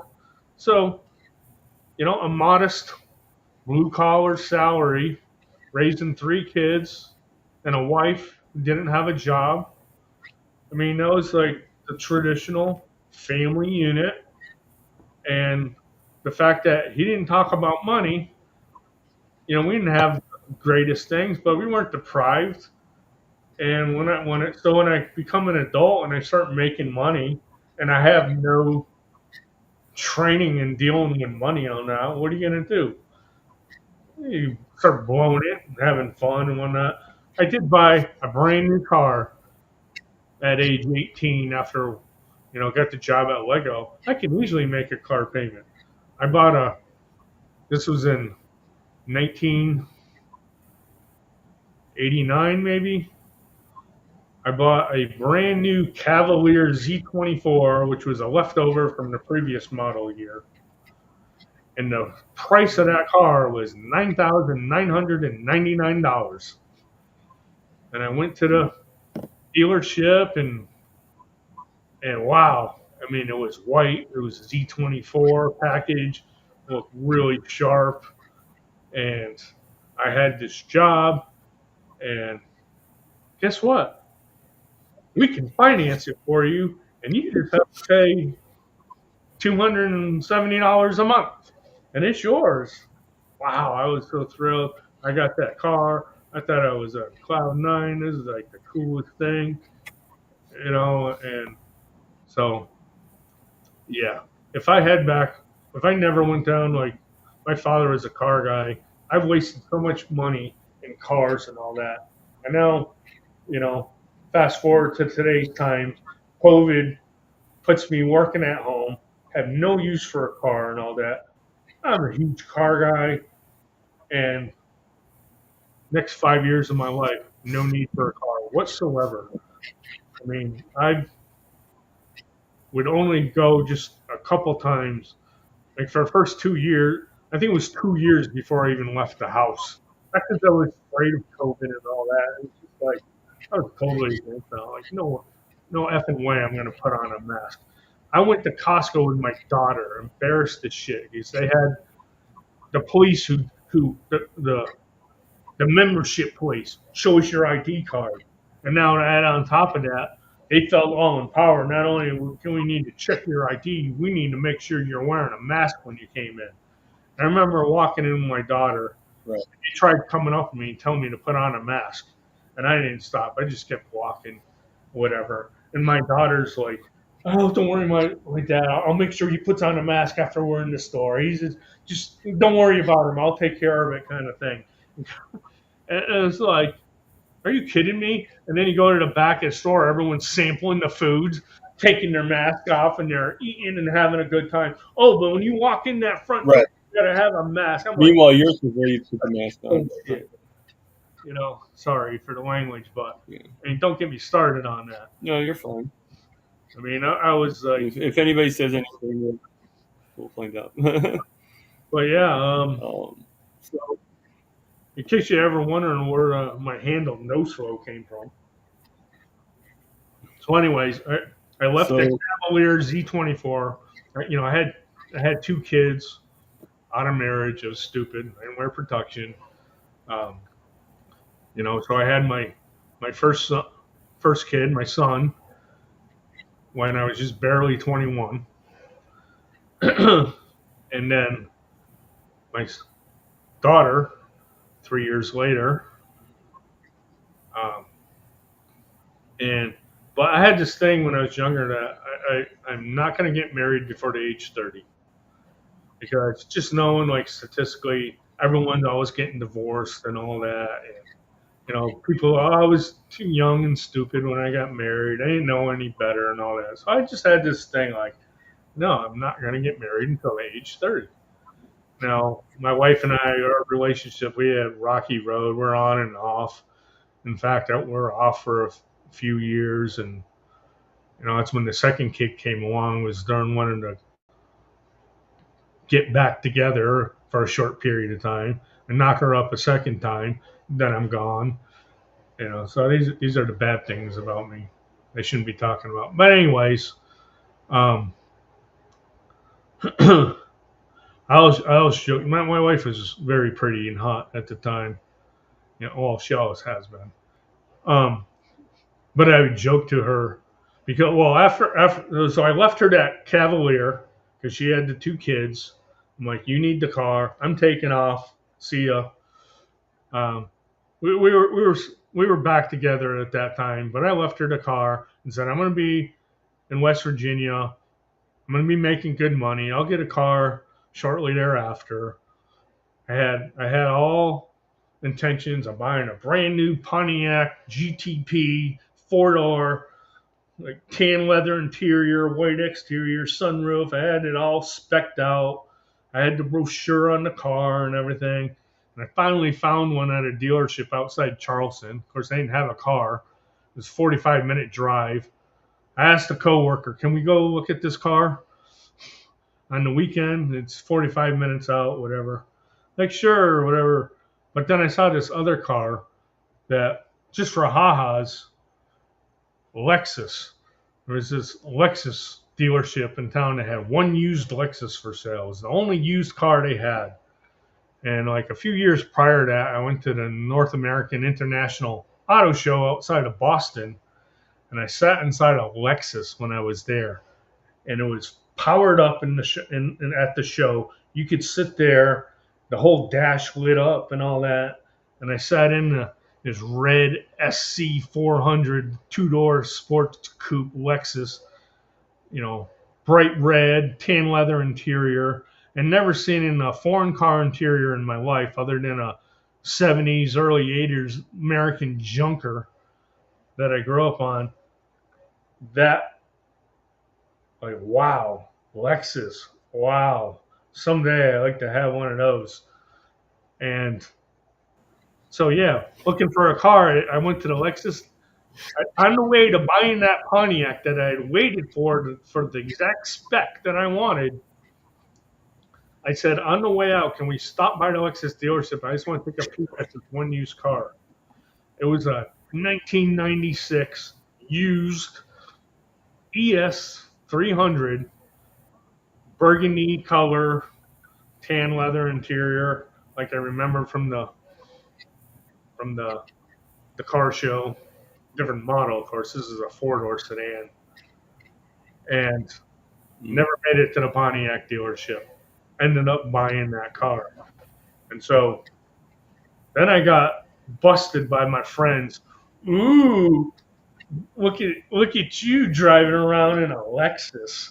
Well, they were like rednecks from West Virginia, and they spent more on their pickup truck than I did on my used Lexus, but it had the connotation like, ooh, this big buck's driving a Lexus. Funny story about that. Right. Time I was in the golf with some of these guys, and they're always busting me, showing up at the golf course in the Lexus. I didn't own a set of clubs, so I went and bought a set of clubs so I could start playing with the other contractors on the weekends. And I needed a golf bag. And I remember at the Lexus dealership, they had a gift shop there with all Lexus branded stuff. And one thing that they had in the showcase there was this full leather golf cart bag, black with gold stitching, Lexus logo, saying Lexus down the side. It was like Caddyshack with, he had the car stereo inside his golf bag, the big cart bag. That kind of, made me think of that. I was like, you know what? I'm going to go and get that Lexus golf bag. And then it had an insert in the side, which was like a piece of vinyl, looked like leather. And you could send it out and get your name embroidered on it in the same matching gold stitching as the bag. So we're talking like professional PGA Tour bag looking thing, I'm sponsored by Lexus and I got my name embroidered on the bag. And I didn't tell anyone I was getting it. So I show up to play golf with the guys. I pull up my Lexus, and they're probably ribbing me about the Lexus. And I also bought like the golf shirt, a cream colored one with the embroidered Lexus logo. It said Lexus on it, golf shirt like this. And open up the trunk. I pull out the bag. Oh my god, it was so funny. Let's see the look in them when I pulled out the bag. You were like a Lexus billboard there. Yeah, it was too funny. It was now I'm like later on like so embarrassed. I took out my name. You're like, what was I thinking? Like I go and I'm showing up like, oh look at this guy with the Lexus, not knowing that it was a joke. The whole purpose behind it was a joke. But well, as long as you had fun and you enjoyed it, right? But since then, it's been a great car. Drove that car into the ground. I mean, put over 200,000 miles on it. Had 11,000 miles on it when I bought it. It was on the showroom rotisserie display. It looked so good, that used car. Yeah. The Lexus I like how you said that, the rotisserie. Yeah. They had to drive it. They had to drive it out of the showroom. They opened up like the big fold-away glass door to get the car out. Yep. I used to, for a short while, I did car sales, so I know about the glass door and everything. So anyways, so Gemmet, and I'm so distracted. But back to the no slow story. Always was a car guy. My dad was a car guy. He built hot rods, raced stock cars, um, and so grew up. There was always a subscription to Hot Rod magazine and Motor Trend. Those two magazines. And so as a kid, from the time I could remember, we flipping through the pictures of cars, magazines, Motor Trend, and Hot Rod, looking at the pictures and all that. And my dad never owned a Corvette, but that was one of his dream cars. Was a Corvette. And I remember in 1984, the new Corvette came out, new generation, the C4 Corvette. It was on the cover of Motor Trend magazine. I remember hand sketching in pencil that whole front end of the Corvette because it was so cool and futuristic and all that. Of course, just a dream car. Anyways, I took that job in West Virginia after like 2 months at the Microtel. Got a luxury apartment just outside Charleston.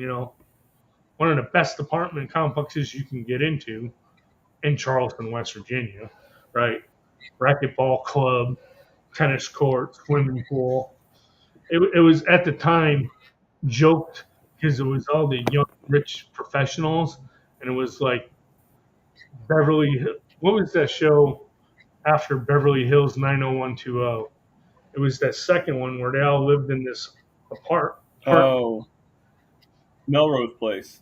Melrose. Yes, that was the nickname. Melrose. This apartment building complex was Melrose Place of Charleston, right? And so I got a 2-bedroom apartment there. Um, you know, I'm driving my new Lexus, and I'm there, but I still no. It was actually before I got the Lexus. Didn't have phone installed at the apartment, and I had to walk to this real old type of uh, convenience store where the front sidewalk had a payphone just feet from the road to my apartment, and then the next entrance over was where my apartment was. So when I want to call home or make a phone call, walk next door to this convenience store, and I'm out by the road, literally on the payphone talking. And I've talked to my parents every day, talked to my girlfriend at the time. We hadn't got married yet, and I'm sitting there, right, talking to my dad. And what drives by in Charleston, West Virginia, was the brand new 5th generation Corvette that I remember seeing pictures of or spy photos of on the cover of Motor Trend magazine before I left home. And we talked with my dad, and it's like, we talked about this new Corvette coming out. And they're like, yeah, it looked pretty cool. And I saw it on the magazine, but just kind of left it at that. And I'm talking to my dad. I'm like, oh my God, Dad, you're not going to believe what just drove right by me here. Like, what's that? I said, the brand new Corvette. And I was like stunned how much better this thing looked in person than what I had saw on Motor Trend magazine. And that moment right there was like, I gotta have that one of those cars. And so for the next year, I was researching that car, read everything there is about it, bought every magazine on it. So of course, you didn't have the internet really in 1997 to 98. It was rare, that first model. They only made 9,700 of the 1997 first year, the 5th generation Corvette. And so we're now into 1998. I'm looking for a used 97 I can get a deal on, right? But at the time, dealerships were marking up a brand new Corvette well above sticker price. And not only that, if they had a used 97 for sale, they marked that up higher than its original sticker price, used. And we're in Charleston, West Virginia, where not too many of these cars in those years were seen. So, like, I would see the road like every couple months. They were so rare, and I wanted one. And I drove around the dealership looking. Well, family comes up to visit in 1998. We went just outside of Charleston for fireworks, right? And the fireworks, where we had to park on the Canal River, was a used car lot. And what did they have parked out at the front, the premier spot, the corner of the lot, where they had the most featured car for sale, was this white 97 Corvette. And I saw that with the family. I was like, oh my God, look at this. For sale right here. It's 97 Corvette. Oh my God. And, I get home and I look up the listing and I called it in. And it said fully loaded 97 Corvette. Well, I knew everything about the Corvette. So I looked on it. Fully loaded to them meant it had power windows and cruise control and powered seats. In West Virginia, that was considered fully loaded, or in actuality, it was the most base entry level model 97 Corvette they did. And in 1997, the premiere of that Corvette, the sticker price on that car was $36,000. And here it is, a year later with 8,000 miles on it. They had it for sale. I went there, schooled the salesman, and said, look, I thought you said this was fully loaded. This is the absolute base model Corvette. He's like, well, it's got power steering and power windows. That's fully loaded. I'm like, no, fully loaded would have this, that, and that. Anyways, I took it for a test drive, and they're like, well, only if you're serious. I'm like, look, dude, I just schooled you for like a half an hour straight talking your ear off like, I am good for. And I'm like, of course I'm serious. I'm 27 years old at the time, and never drove a sports car before in my life. Drove this car. Oh my God, like something I never experienced before. And what did they want for it? It was 36.5. It was still right at the full sticker price of it, which was a deal at that time. I bought that car. And wow, talk about being the big fish in a small pond, driving around Charleston, West Virginia in a Corvette at the time. Man, that was so exciting for me and all that. My car I still registered it to my parents' address in Massachusetts because I'm only in West Virginia for a temp contract position. I didn't know how long I was going to be there. So I just registered it back home. Never had vanity plates before in the family. And I was like, wow, I want to get a vanity plate. What would be something clever for that car? And I don't know how I thought of it, but I came up with no slow for that car. So I got a vanity plate on my new Corvette, used, new to me, no slow. Thought that was pretty clever. And so at the time, I joined the online community Corvette forum, and the C5 registry was another specialty clique of the Corvette community. It was special for the new fifth generation Corvette. And and got involved in that online community. And the part that I loved best about it was being able to go on Corvette cruises with the car, because it had the Targa roof panel where the whole roof panel comes off, not a T-top, no crossbar in the middle, the whole roof comes off. And that was the way that if it was not raining, I don't care what the temperature is outside or whatnot, that roof panel had to be off, because it was just so cool driving around with the open roof and driving through the mountains of West Virginia. I remember one of my first big Corvette events was in Blue Ridge Parkway cruise in Virginia. Never been there before. And I was like, I'm going to that. It was a Sunday all day thing. But being in the next state over, I mean, I had to be up at like 5 a.m. Sunday morning to get there.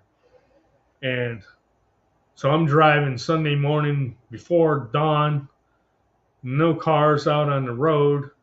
I'm on Interstate 77 heading south out of Charleston and then hitting 64 east into Virginia, which is this beautiful wide open stretch of highway. And I was thinking to myself, man, I want to floor it and take this car up to see how fast it can go. Knowing that the top speed at that car was 172 miles per hour. But then I was thinking to myself, this cruise is going to be so awesome. If I get pulled over driving over 100 miles an hour, I'm going to get arrested on the spot. I'm going to tow away the car. I'm going to miss the cruise, everything. But man, or it's early in the morning. I'm going to hit a deer. And so I had that urge the whole way. But you know what? I got to this one stretch of road. It was straight as an arrow. You could see for a mile down the road, and it was very rural area. You could see fields on the side, like you could see if a deer was coming maybe. And I was like, screw it. I pushed the pedal to the metal, and I remember not stopping until I got over 150 miles per hour. Wow, what a thrill.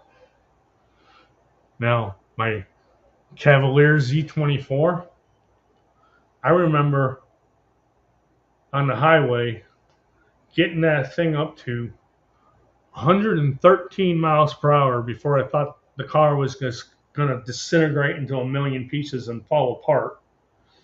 It was the scariest thing I ever did in a car before in my life, was taking this 1989 Cavalier Z24 into triple digit speeds. And I get up to 113 miles per hour and the engine shuts down.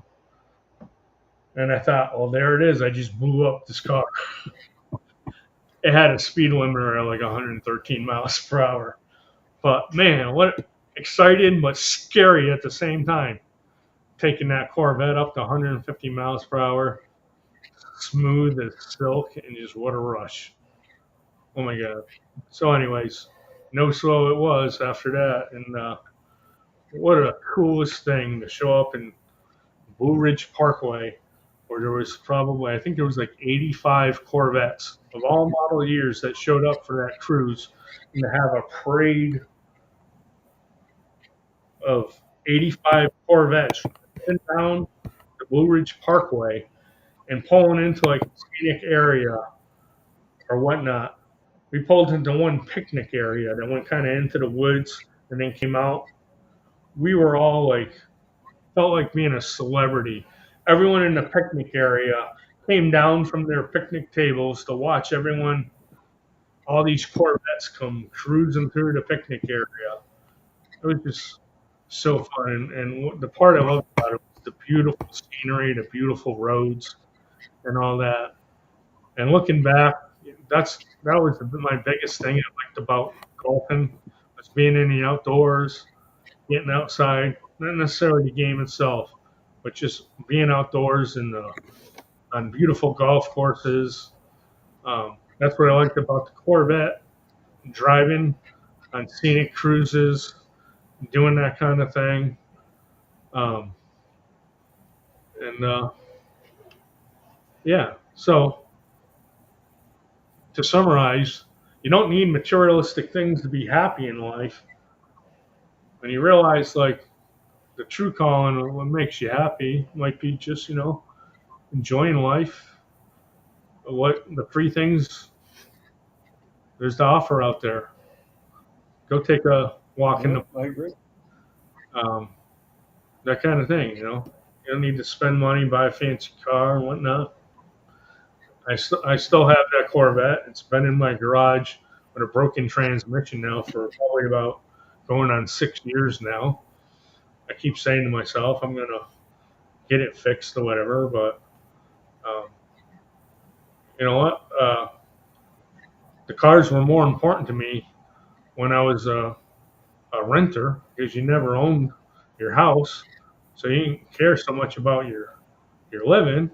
Only thing you can kind of claim yourself, the next biggest purchase, if you will, was a car. And I thought, oh, having a nice car, you had to keep up with the Joneses, right? You got to be cool, got to, Right. all that. It's like, uh, don't really care. Why? Because I really used the car for 5 years. Um, but I now live on a golf course. I moved here in 2014, my first house. And ever since then, my focus has been on my house rather than my cars as much, even though I still liked having my own garage and own set up a detail shop basically in my garage so I could clean them and do all that fun stuff. But I haven't gotten out on the golf course. Why? I got too fat. I would go out and play around on like a par 3 course and realize like, wow, after that 2 years of working around the clock, putting on 100 pounds, golf wasn't enjoyable at that weight. So but my dream was to live on a golf course and golf all the time. Going on 11 years on this beautiful golf course. I haven't been on it yet, but that's got me thinking. I might join the club. You know, you can basically you pay $500 up front, and then it's like $200 a month, and you get unlimited access to the driving range, free golf balls, free cart rental, play as much as you want. You know, I guess on the weekends here during prime time, if you want to golf Saturday morning, Sunday morning, it's like I don't know, $70 a round per person. But if you're a member, pay $200 a month or whatever it is, you can do that. So that might be my goal for next year is get back into golf for exercise, enjoy the outdoor, the walking. You know, I'll start off doing the cart, but then I'll start doing. Now my game sucks in golf, and I found out even the times I get a cart, I still do a lot of walking. Why? Because most of the time you got to keep the cart on the cart path, and which is fine if you hit in the fairways all the time, but I'm always all over it. So it's actually more walking to park that on the cart path, walk way out to where your ball was hit off the fairway, take your next shot, walk all the way back to the golf cart, advance yourself forward, walk all the way. So actually, sometimes just walking is the more direct route on the golf course and whatever. But again, not carrying the weight, and I'm looking forward to years ahead and enjoying the outdoors more and that kind of thing. Now you know the story behind the name No Slow, and you know more than you ever wanted to know about me. Obviously. Uh, That's pretty cool. I just always thought your name was No Slow because you went very fast. So it's good to hear. well, the thing was when you're driving a Corvette, So the thing that annoys you the most, people out in front of you driving slow, which you know anything normal I can imagine. considered slow. Like I hate slow drivers. You're no slow. But the funny thing is the stereotypic Corvette drivers got this high performance sports car, but yet they drive it like because usually they're retirement age before they can afford it, right? And so they're like the Corvette driver is the slowest driver on the road, right? We're wearing our dad shoes, the New Balance sneakers with the jean shorts, like Yep. the total, the dad bod. But yeah, anyways, that's So we got several more people that joined the chats that I didn't mention before. Been on for a while, but I just very mentioned so you know who's actually watching. Jemmet joined in. Scooby the dog, Ellen, she actually joined in. Rick has been here for a while. Ruby Goats has been here for a while. you know, Um, went to sleep yet? Also, Amy. I don't know. Amy Hosp. So you have two Amy's in this chat, Amy Hosp and Rock and Keto Amy. My And favorite food. Yeah, I never really like answered that I, question. What I eat on carnivore, and bacon and eggs. It usually, fry up a pound of bacon every day, and cook 4 or 5 eggs in the bacon grease. And I won't eat all the bacon mm, that's in, but most of it. Usually, my son will have the leftovers at some point, or I'll keep it for a snack. Um, okay. steaks are really, like I said, I don't eat that many, but still certainly have them. I still have stock in my freezer from when I bought them at $7.99 a pound. The the rib roast from Easter and Christmas, where you can get it on sale for $6.99 a pound of roast. I've cooked them in my smoker, and really, I'm the only one that really eats it because prime rib. So there's the answer. What's your favorite carnivore food? Well, even before I turned carnivore, prime rib was the famous, and I never had a prime rib steak until I was on that job with the two owners of that startup company, and I converted their Excel spreadsheet product into a Excel application, and they had one of their biggest clients in Alabama. Alabama? No. Um, yeah, Selma, Alabama, People's Bank. They were the whole reason we developed this application was for this big bank, this small bank. And we had a deadline. That was the start of working around the clock. We had to meet this deadline because we had like a 2 week training engagement in Selma, Alabama at their bank headquarters to train all their employees how to do cash flow underwriting using our new product. And I went down there with the two owners. One of the owners was doing the training, and I was there because I'm the technical expert. I'm the one who wrote it, implemented it. So if there was any software glitches, problems, you had the man right there who could address it on the spot. And so this is my first time ever traveling on business, right? I get there, and we go out to like fine dining in Selma, Alabama.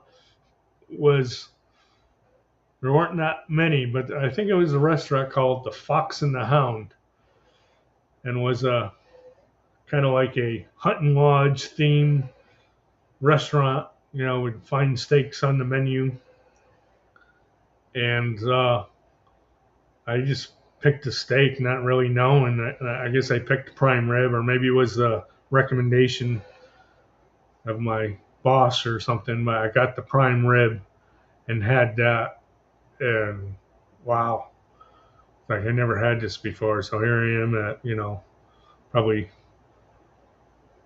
my early 30s at this point, and experiencing prime rib for the first time. So that became my favorite, and yeah, getting. So one of the treats I have is after cooking these rib roast and making my own prime rib really good is slice up the leftovers into prime rib steaks, vacuum sealing them, and putting them in the freezer.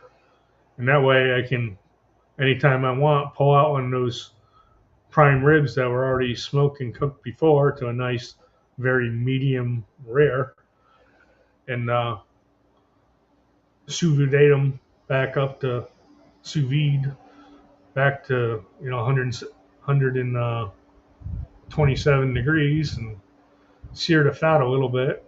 Oh, so good. I just had one of those from left over from New Year's Eve, and now I still have like another four from Easter. Now I'm planning on when it comes to be this holiday season, I'm probably gonna invest if they have rib roast for $6.99 a pound on sale. I'm gonna invest in probably like three or four of them. I can enjoy prime rib like once a week rather than like once a month or so, if that. But yeah, I actually ribeye is not quite my favorite. I prefer a porterhouse because I like New York strip. It's not as fatty, but when it has a nice fat cap to it, it's like a good proportion to me with the fat and the meat. And so yeah, prime rib rather than just ribeye. Mm. Prime rib I like. That's my favorite, and of course a lot of hamburgers, greasy hamburgers, heart attack burger with bacon and cheddar cheese. Make like three 1/3 pound patties cooked in bacon grease, stacked with cheese and bacon on each level. Wrap it in some wax paper, no bun. That's good. And the other thing, I like sausage. Sausage is in the best. But sometimes like uh, I get burnt out on like over easy with runny yolk and all that. Although I love it, mixed it up and started doing more scrambled eggs. Not totally hard, but a little mushy, scrambled, and throw in like maybe some little bit of cheese or like spicy gooey sausage in it. I had that just the past week. It's really good. Spicy andouille sausage and scrambled eggs with a little bit of Swiss cheese in there. Really good. But yeah, bacon hamburger, occasional steak. That's way you do it. Lots of butter bites, as you've heard, like burnt butter bites with bacon bits, burnt bacon bits on top. But you know, Mitch, he was kind of like, that's a slippery slope, eating that like candy and all that. But then like watching Thomas there, he's eating a whole stick of butter in his coffee. And I'm like, Not lately. Not lately, but yeah. everyone else saying, yeah, I eat a stick of butter with my steak and all that. And I'm like, well, I don't eat butter any other way other than, I mean, if I'm going to have eggs by themselves, but really since carnivore, I've been using bacon grease instead of butter. So I was like thinking, why can't I have a stick of butter a day as bites with the bacon on it? So um, I'm not eating as much as when I first discovered them. I was making a batch every day. Now I make a little bit bigger batch, so it'll last me 2 to 3 days, and then make another one. But yeah, that's great to have. Just if feeling like a craving, but you don't want to eat, you just take a few bites and you're good. So That's cool. everyone gone now? Are there any other questions? They're all talking amongst each. There's one more question. They're kind of talking amongst themselves. That's kind of what they do in the chat sometimes. Um, Me too. so Scooby the dog asks the question. Gary, how did you meet your wife, and how did you know she was the one? A little romantic question there. Funny you say that. She had just like walked in and she's like, "What's he doing?" Now I gotta answer. It's like, It's all about timing. It's all about timing. "Go away. I'll talk to you later." She rolled her eyes at me. Um, how did I meet her? Um, so it's always into music from early teens and when I got old enough, like when I turned 18, I wanted to go see live music, but drinking age is 21 and couldn't get in the bars that were having all these cool rock shows. And my brother, who's 3 years older than me, he was 21, but he had no interest in going to rock shows. So he gave me his social security card and birth certificate, and I went down to the DMV and got a fake ID with his name and my picture. Went and got a duplicate license, because my brother had his ID, and so Right. I Yeah. asked So him, I lost mine, I need a duplicate. So here I am, like 18 or 19, and I'm able to go to the bars and see rock shows. Didn't go there to drink. In fact, I would go there and I would drink soda. Before I got that authentic ID, I had mail ordered a fake ID from. I'm in Massachusetts, so I'll get an out-of-state ID, like Rhode Island, and the ad was from the back of a magazine for fake IDs, and got this a fake ID for Rhode Island. I remember going to go see this rock show. Um, at the time, I was a teenager. I was taking lessons for bass guitar, and the guy in the booth, the teacher in the next booth over, he was in this band that had a popular local following called Run 21. And he's like, "You should come out and see us play sometime." And so I did to go see his show, but I made the mistake of I got there early so I could get it was they had booths and stuff that you could sit at and a stage and all that. I got there like early before anyone else was there. So I go in there and I sit in the booth and they come out and like, "What do you have?" And I was like, "I'll have a Sprite." They're like, "Okay, let's see your ID." I'm like, "To get a Sprite?" I'm like, "Yeah, you need to see an ID." So I pulled out my fake ID from Rhode Island and showed it to them. The waitress, she walked away with it and came back. And then the bodyguard escorted me out the doors and never come back here with that stupid ID. That's when I realized, like, I got to step up my fake ID here. I got one from my brother. Anyways, where's this going? How to meet my wife. Well, I'm not sure if I met her. I think I met her while I was still 20 years old at the local watering hole that had rock shows, both local and touring smaller bands. It's called Infinities in Springfield, Massachusetts, and that's where I showed you the picture of me and my Bon Jovi hair. Well, that's where yeah, I was going to say, too bad you don't have that with you now. You could show all the people that weren't there that day. all the poser rock star kids went and hanged out to see the 80s hair band type cover bands play.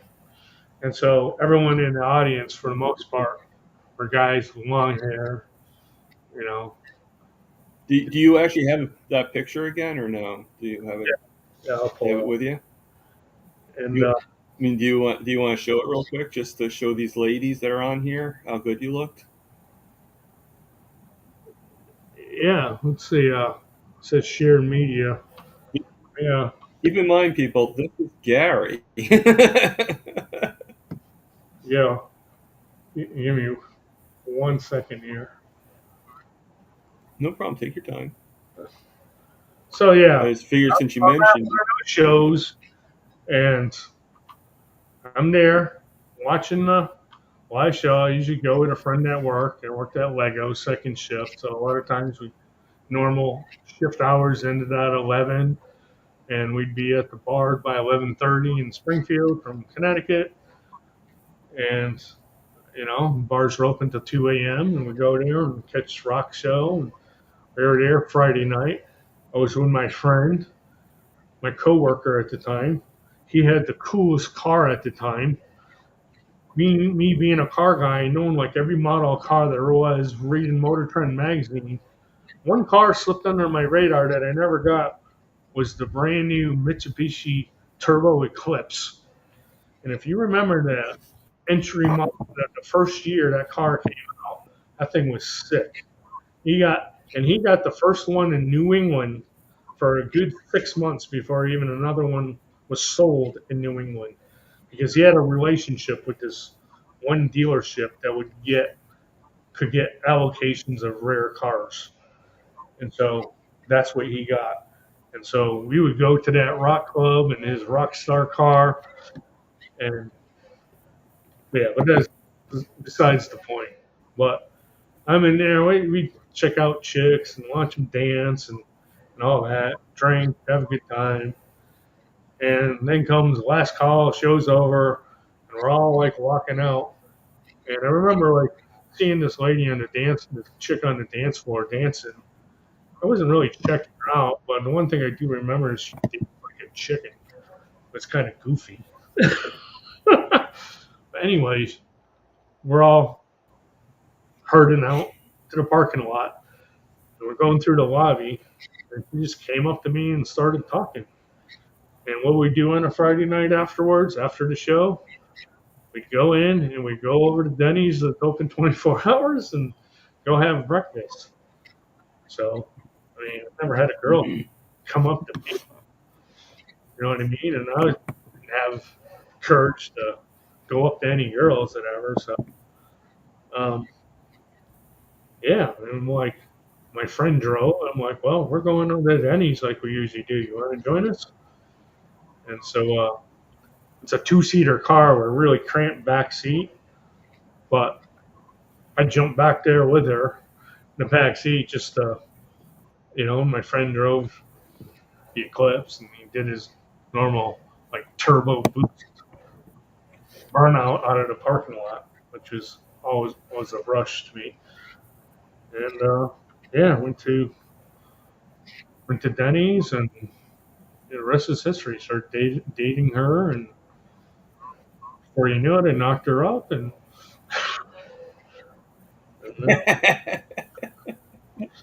And the rest is history. the rest is history, as they say. That's funny. Anyways, back to like, Yep, the fun '80s. so let's see here. So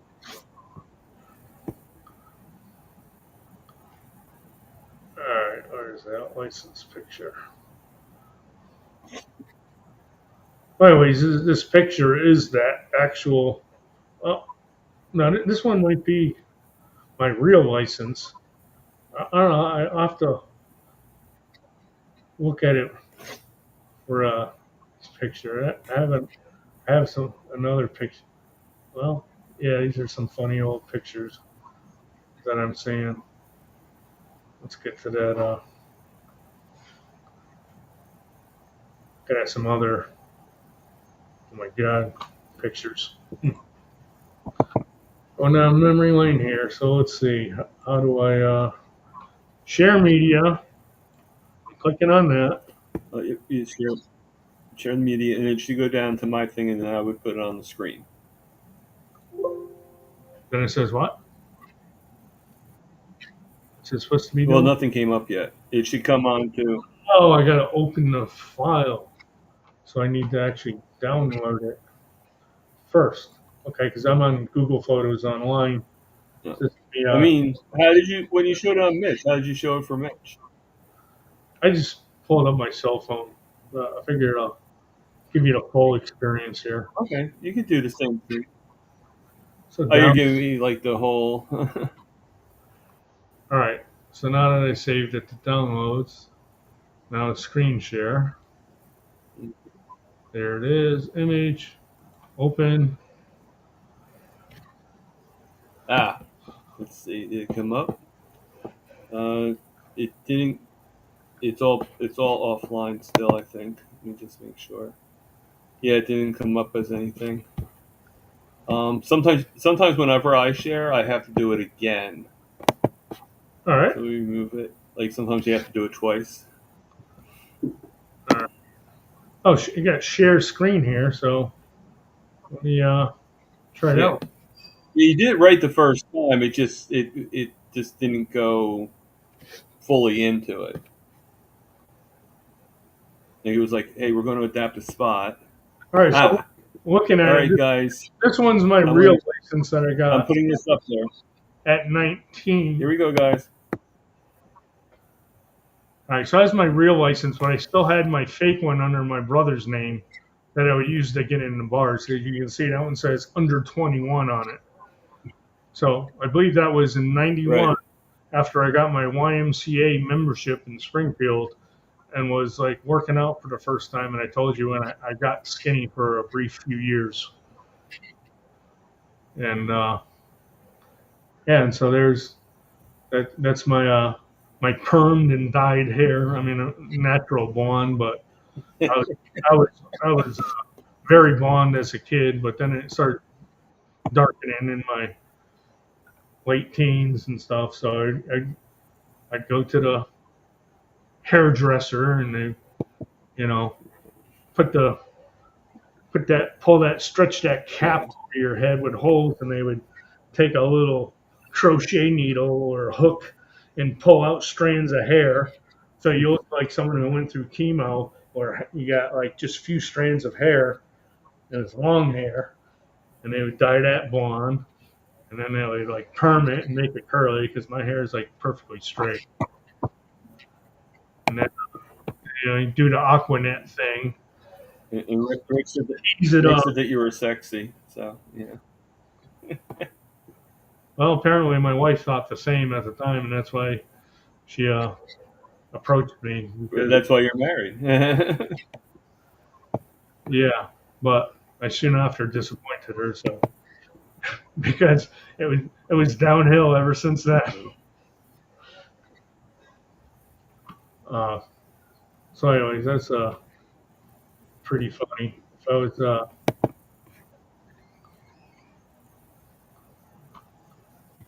here's a picture of me and my wife. Is this another one you just showed? This is like early 2000, like 2013 maybe or so. Oh, okay. It's my beautiful wife there, very photogenic, always All right. skinny, and me would She's pretty. started growing a goatee to try to hide all this. But yeah, show you one other. Blah blah blah blah. Look you. Blah blah blah. Our picture of me and my wife. It's one other one I wanted to show you real was this one here.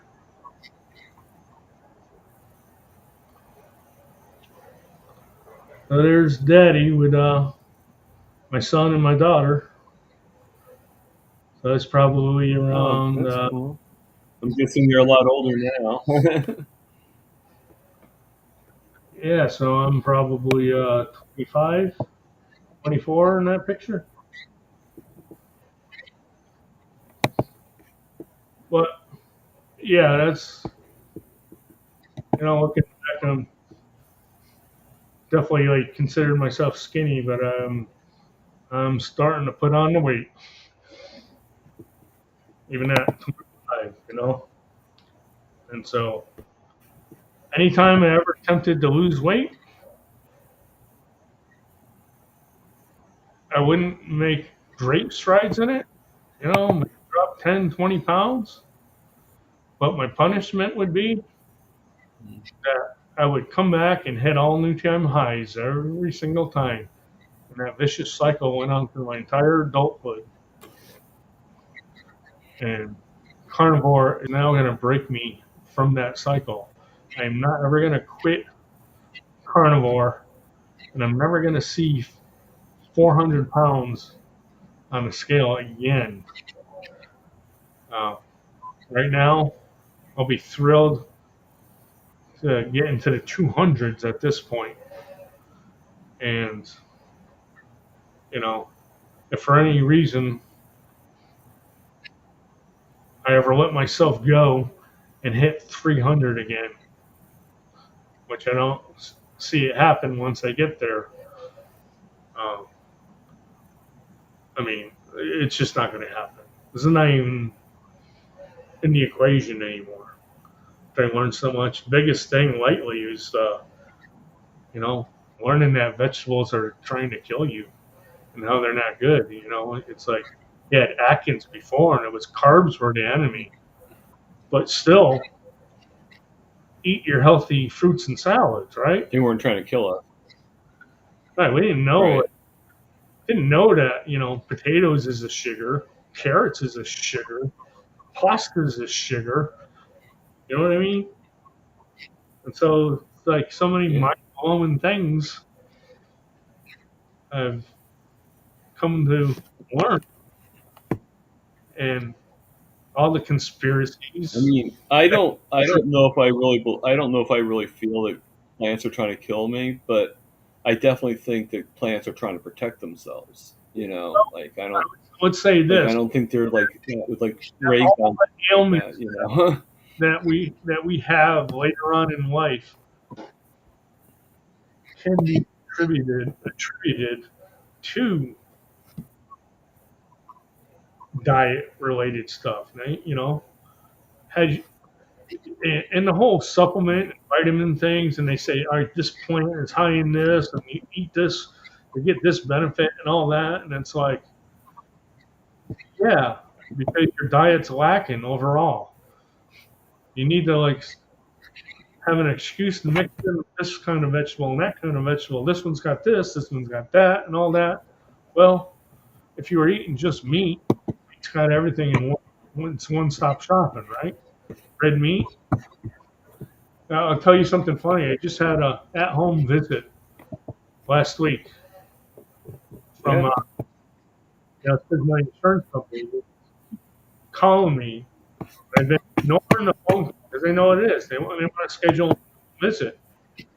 So finally, I was ready to tell them, I'm like, look, I'm not willing to participate in your subscription program that you're going to try to sell me, your prescription program of whatever you can find wrong with me when you come out here for this appointment.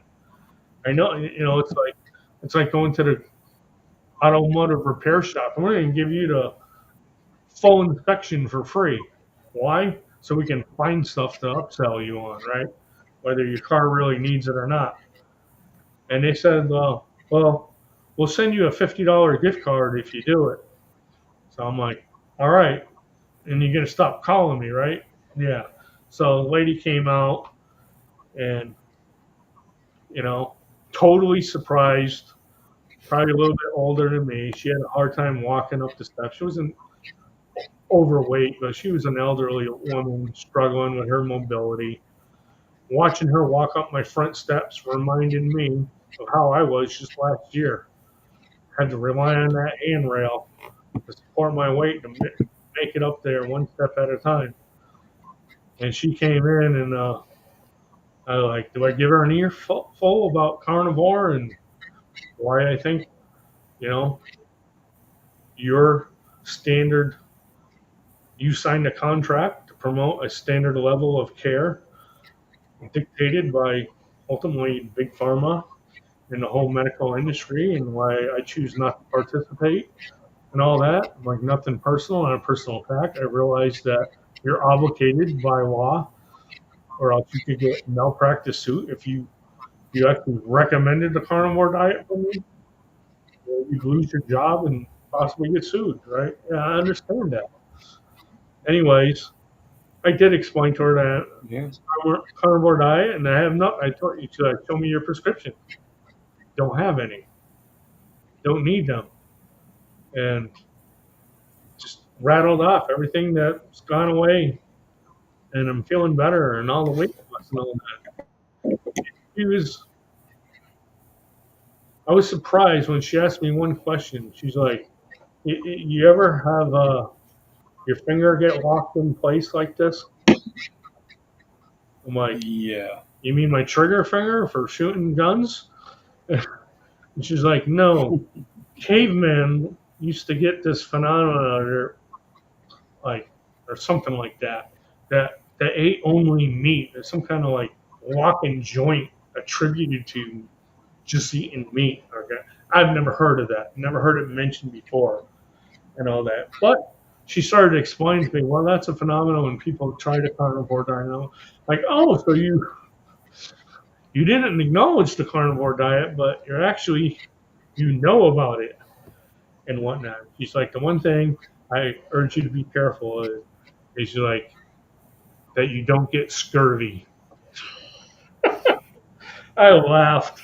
I'm like, you mean like with the peasants that were fed goulash in the rowboat back in the day? They had the long trips at sea eating not meat, die of lack of vitamin So C. I'm like, yeah.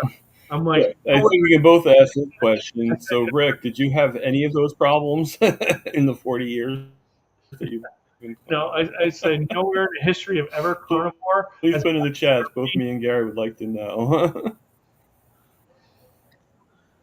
but yeah, so that was funny. Um, but she only had one recommendation for me. She was like, because I told her I have no primary care physician. I said the last one I had, all my blood work tested fine. I was worried that I was becoming pre-diabetic. There was maybe possibly blood sugar levels. The problem, me like falling asleep and whatnot. And blood work all checked out. I said, no, you're not pre-diabetic. Fine. Blah blah blah. But here, I'm going to recommend you to see a nutritionist. And basically, got handed a printout from the internet that says, here's how you eat healthy. Eat plenty of fruits and vegetables, low fat. The standard American. Follow the food pyramid. Crap. And I'm like, wait a minute. You're this is your expertise. You can become a certified dietitian by handing out this propaganda that you can find anywhere on the. I'm like, this is just common knowledge. This is normie knowledge of what healthy eating is, right? Like, yeah, Right. no, I cut the. What we've been told. I'm like, you're kidding me, right? This is what I'm having a doctor's appointment or a dietitian visit for, is for you to just hand me a printout guide on how to eat healthy. Where do I need to talk to you? Right? And this is before carnivore, of course. This is so, and that insult to injury, my in in network doctor recommended that visit to an out of network dietitian. And so then I got a bill for like $400 for that visit. It only lasted less than 15 minutes when I left. And I told my doctor and said, why did you recommend an out of network person? And I'm like, not only that, it was uncalled for. You could have just handed me her handout and been done with it. No, you want to know. And who knows how much they went and charged. Well, they didn't charge insurance because they wanted me to pay the full amount of $400. I refused to pay it. My doctor dropped me, and haven't been to a doctor since. That was probably 2015, and and now carnivore. Like, yeah, I'll probably eventually get back into blood test. I must have done some damage to me with uh, I could never explain why I was falling asleep. Is it hormonal? Is it fatty liver, kidneys? I thought maybe it's like Could have been anything. adrenal glands got burnt out from so much caffeine. Because I tell you, like caffeine stopped having an effect on me. Okay. I could drink, like you said, 16 shots of espresso and still pass out in And never be affected. an instant. Yeah, Uh, I'm the same way. The caffeine doesn't do anything for me.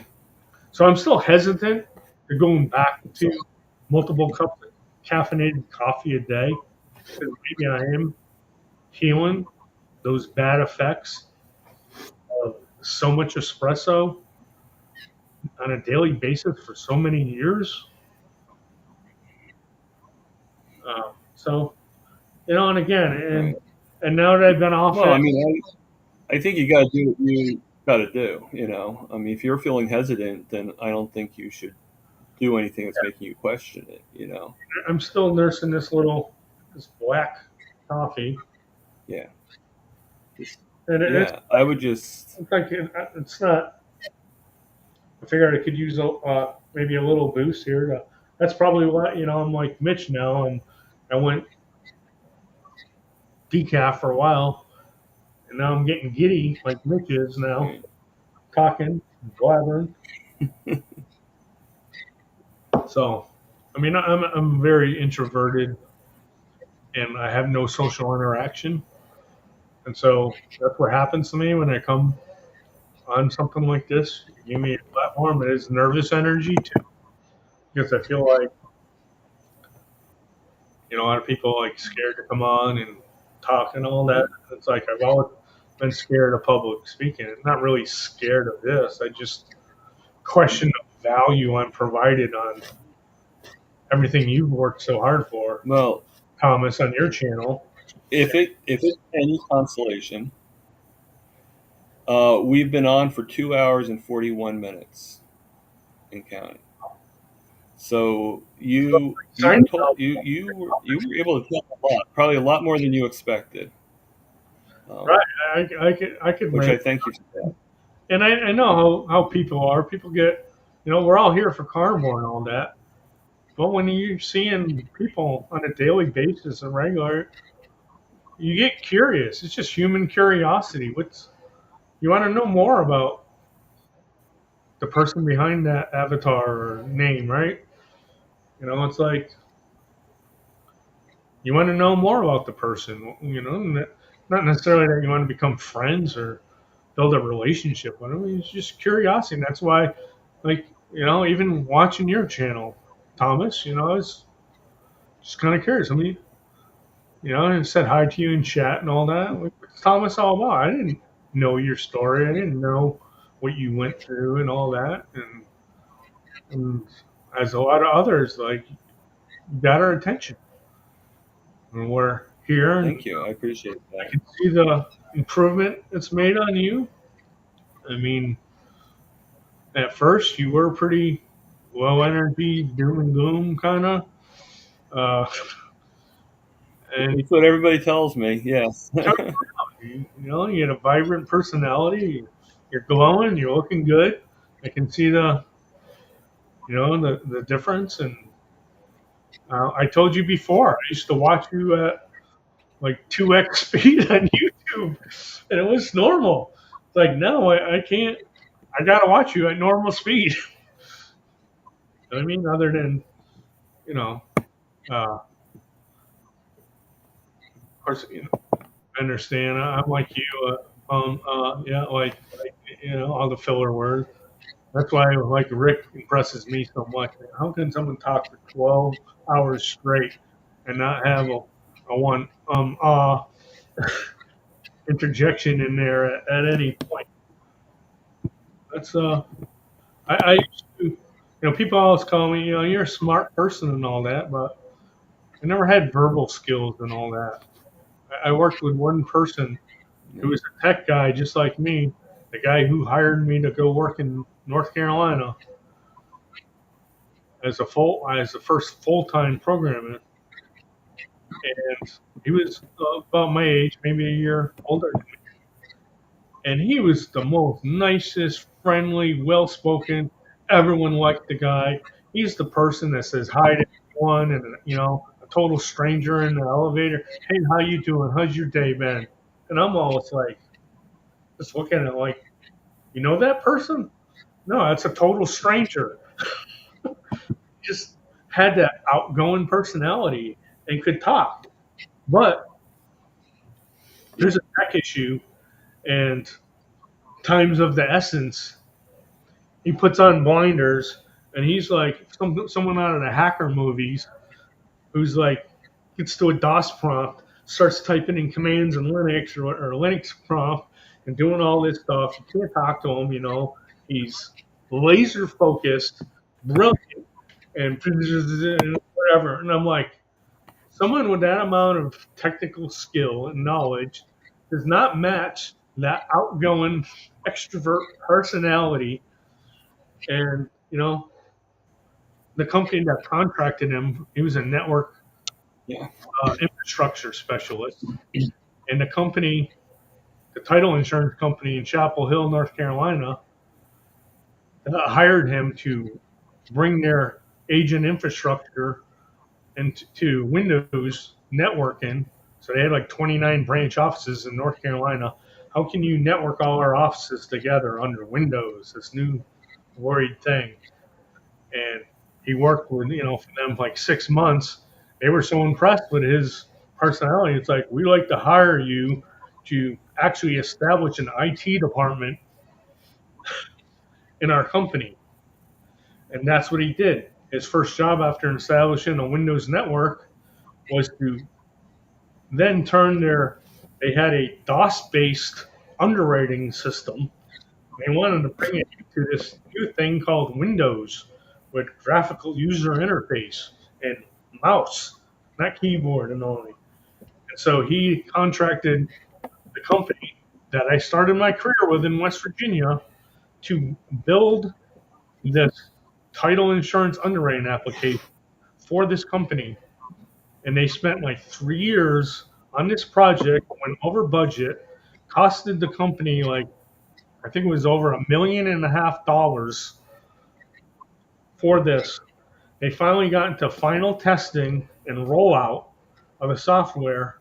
And then comes me, who applies for the job when I was looking for a job to get back in, to get to Raleigh as a contractor. Wasn't considering full time positions. You want to know why I considered this one full time job? I was at the North American International Auto Show in Detroit, staying at a hotel. I go into the hotel in the evening. I turn on what's on the TV, and I came across a television show that was going through the top 10 best places to live in the U.S. And they were already towards the top. And I watched it through to the end. And the number one place to live in the United States, according to that show, was Chapel Hill, North Carolina, a town I never heard of. So I'm like, really? I'm looking for go to North Carolina. Where's Chapel Hill? And then I learned that's one of the 3 cities that formed the Research Triangle Park. The whole basis of the company was out of, and Raleigh, Durham, Chapel Hill. That's your 3 points of the triangle. Research Triangle Park.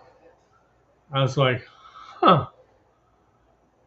And then looking through job listings, one came up from Chapel Hill, North Carolina. A connection. That's the number one place to live in the U.S. What's this job about? Oh, isn't that contract? What is it?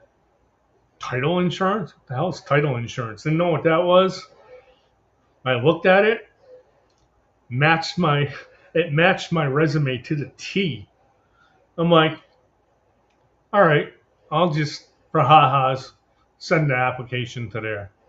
Well, that guy with outgoing personality, what do you know? He responds to me. Why? On my resume, I worked for the same company that he just spent $1.5 million contracting to build their software, and now they're ready to hand over the keys to this new software product.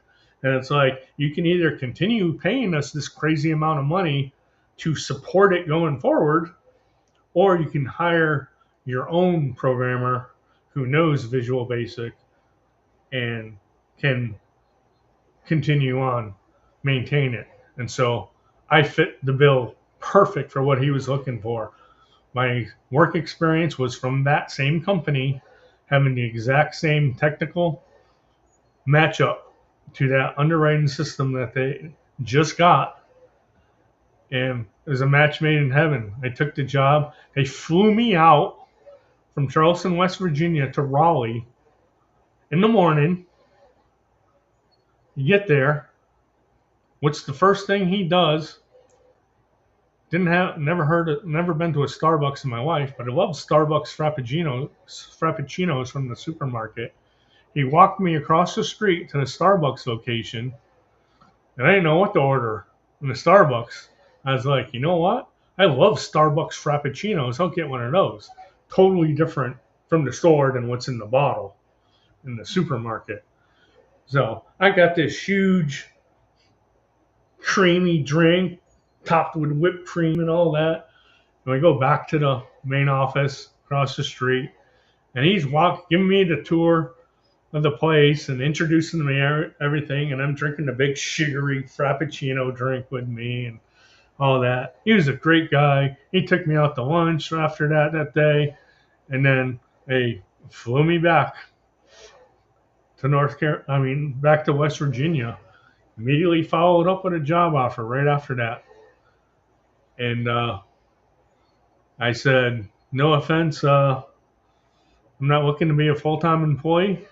You insisted on the interview, so I did it. And I'm like, I'm just not interested in it at that price point. I'm looking for a much higher. Immediately bumped the offer up considerably. And now, but after being a contractor and billing for every hour you work for, working for full-time employees in the IT department that were working the same 60-hour work weeks, but only getting paid for 40 hours, where I'm working 40 hours, billing for every 40 hours, and then every additional hour getting time and a half my already ridiculously hour rate.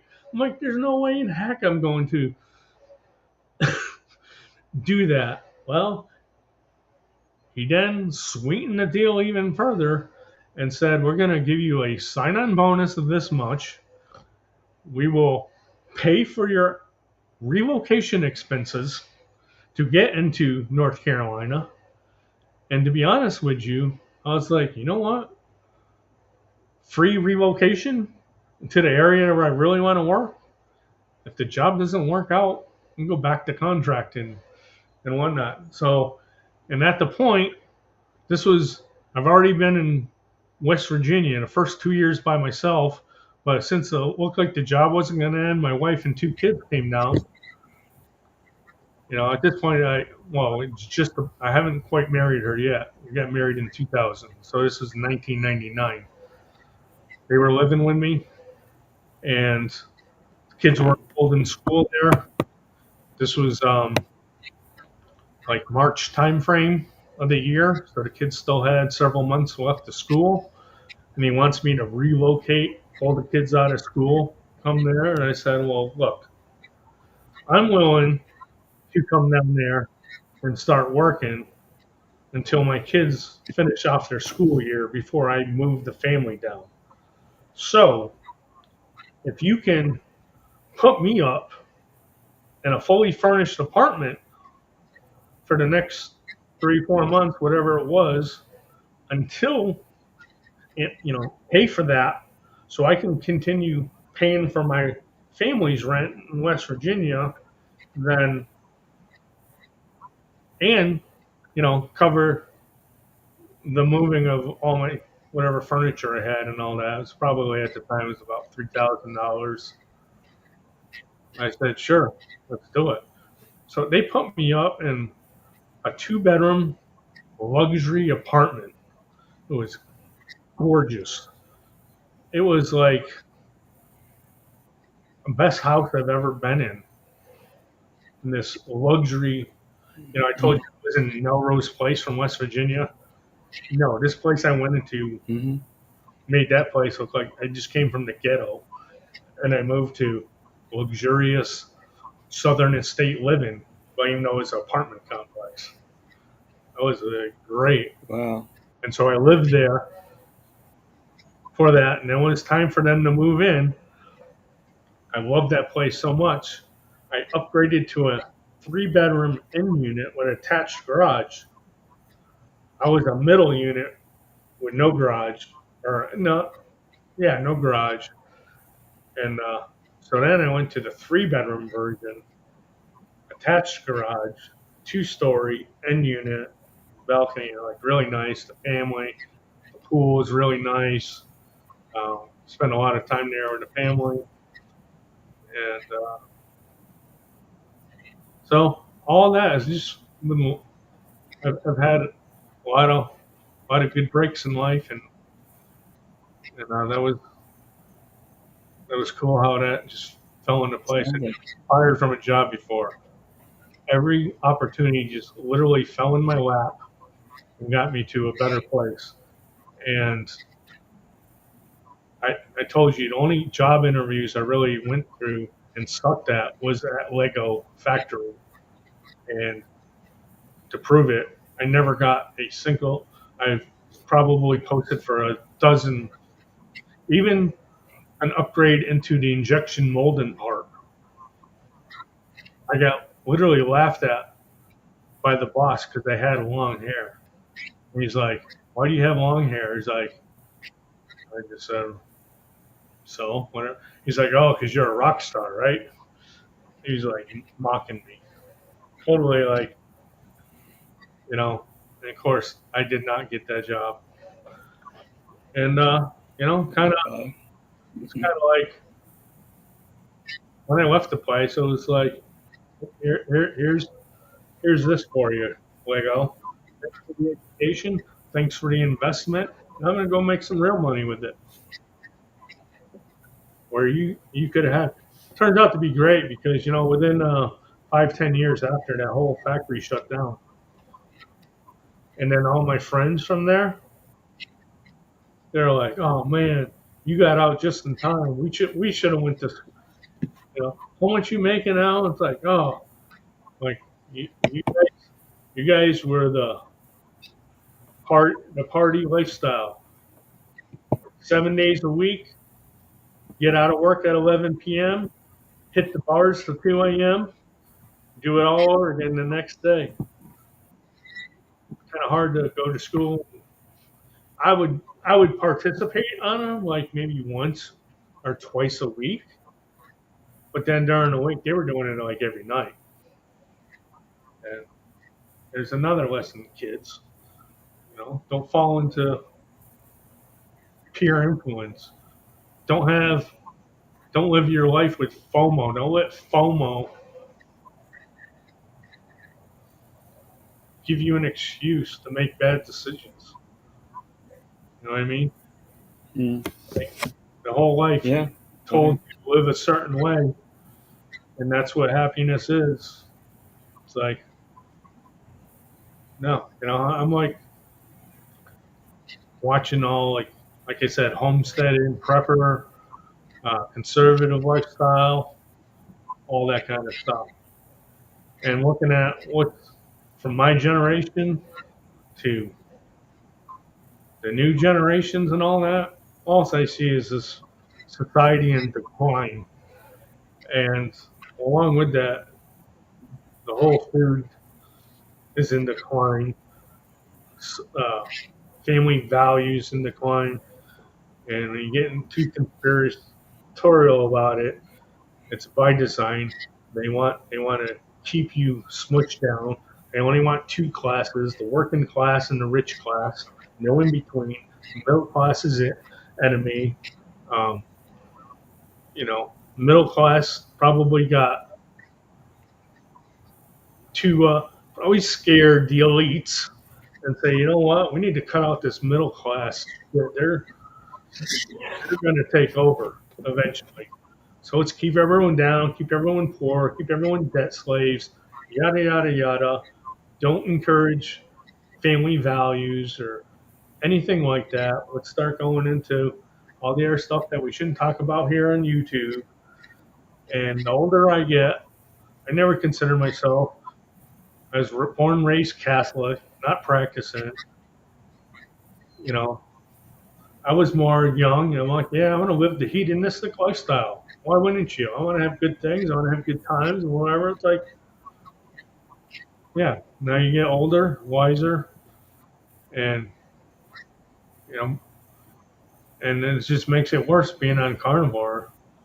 You get more clear head, and you start thinking like a lot of things. Just like, man, why do we all love booby goats? Wow, what an outlaw! A generation. She doesn't have tattoos. She doesn't have piercings. She doesn't, you know, she's not like a feminist or whatever. She's back to good, wholesome living, old school Yeah, values. she's doing her thing. And to me, that is just, yeah, we need more of that. That's what's wrong with this country. And, hearing, what's his name? Jeezy Jeff, whatever, on Carnivore Talk. He's in Texas. He's a rancher, I guess. And Oh, yeah, Geezy. Yeah. yeah, listen to him. He has to move his place because why? He just explained it. He said, generally, generational farming is no longer a thing. People would rather inherit the farmland, get the cash payout from the developers, and it's turned into apartment or communities. And there's another there's another farm or ranch that's going away Yeah. and not coming back. You know what I mean? Why? It's like, well, that Yeah. style of living's not promoted. It's, you know, generally, it's, Yeah. it's. No, I totally agree. I totally agree. So, anyways, the more So, carnivore um, you see this way of life is the way to be. yeah. Well, I had a great time, Gary. I got to cut this a little shorter. Oh, We've actually been on for over 3 hours, so this was a really great show. You were wonderful. So, in case you yeah. thought that you weren't going to be, you were wrong. What was that? I said I blame it on I Georgia didn't hear that. just Blame talking on and on. blame it on Rick. Okay. Yeah. I usually do. If there's something that goes, I usually blame it on Rick, and he already knows that. So I'm sure Milton blames it on him too. No, And anyone who put up with this, so I commend you.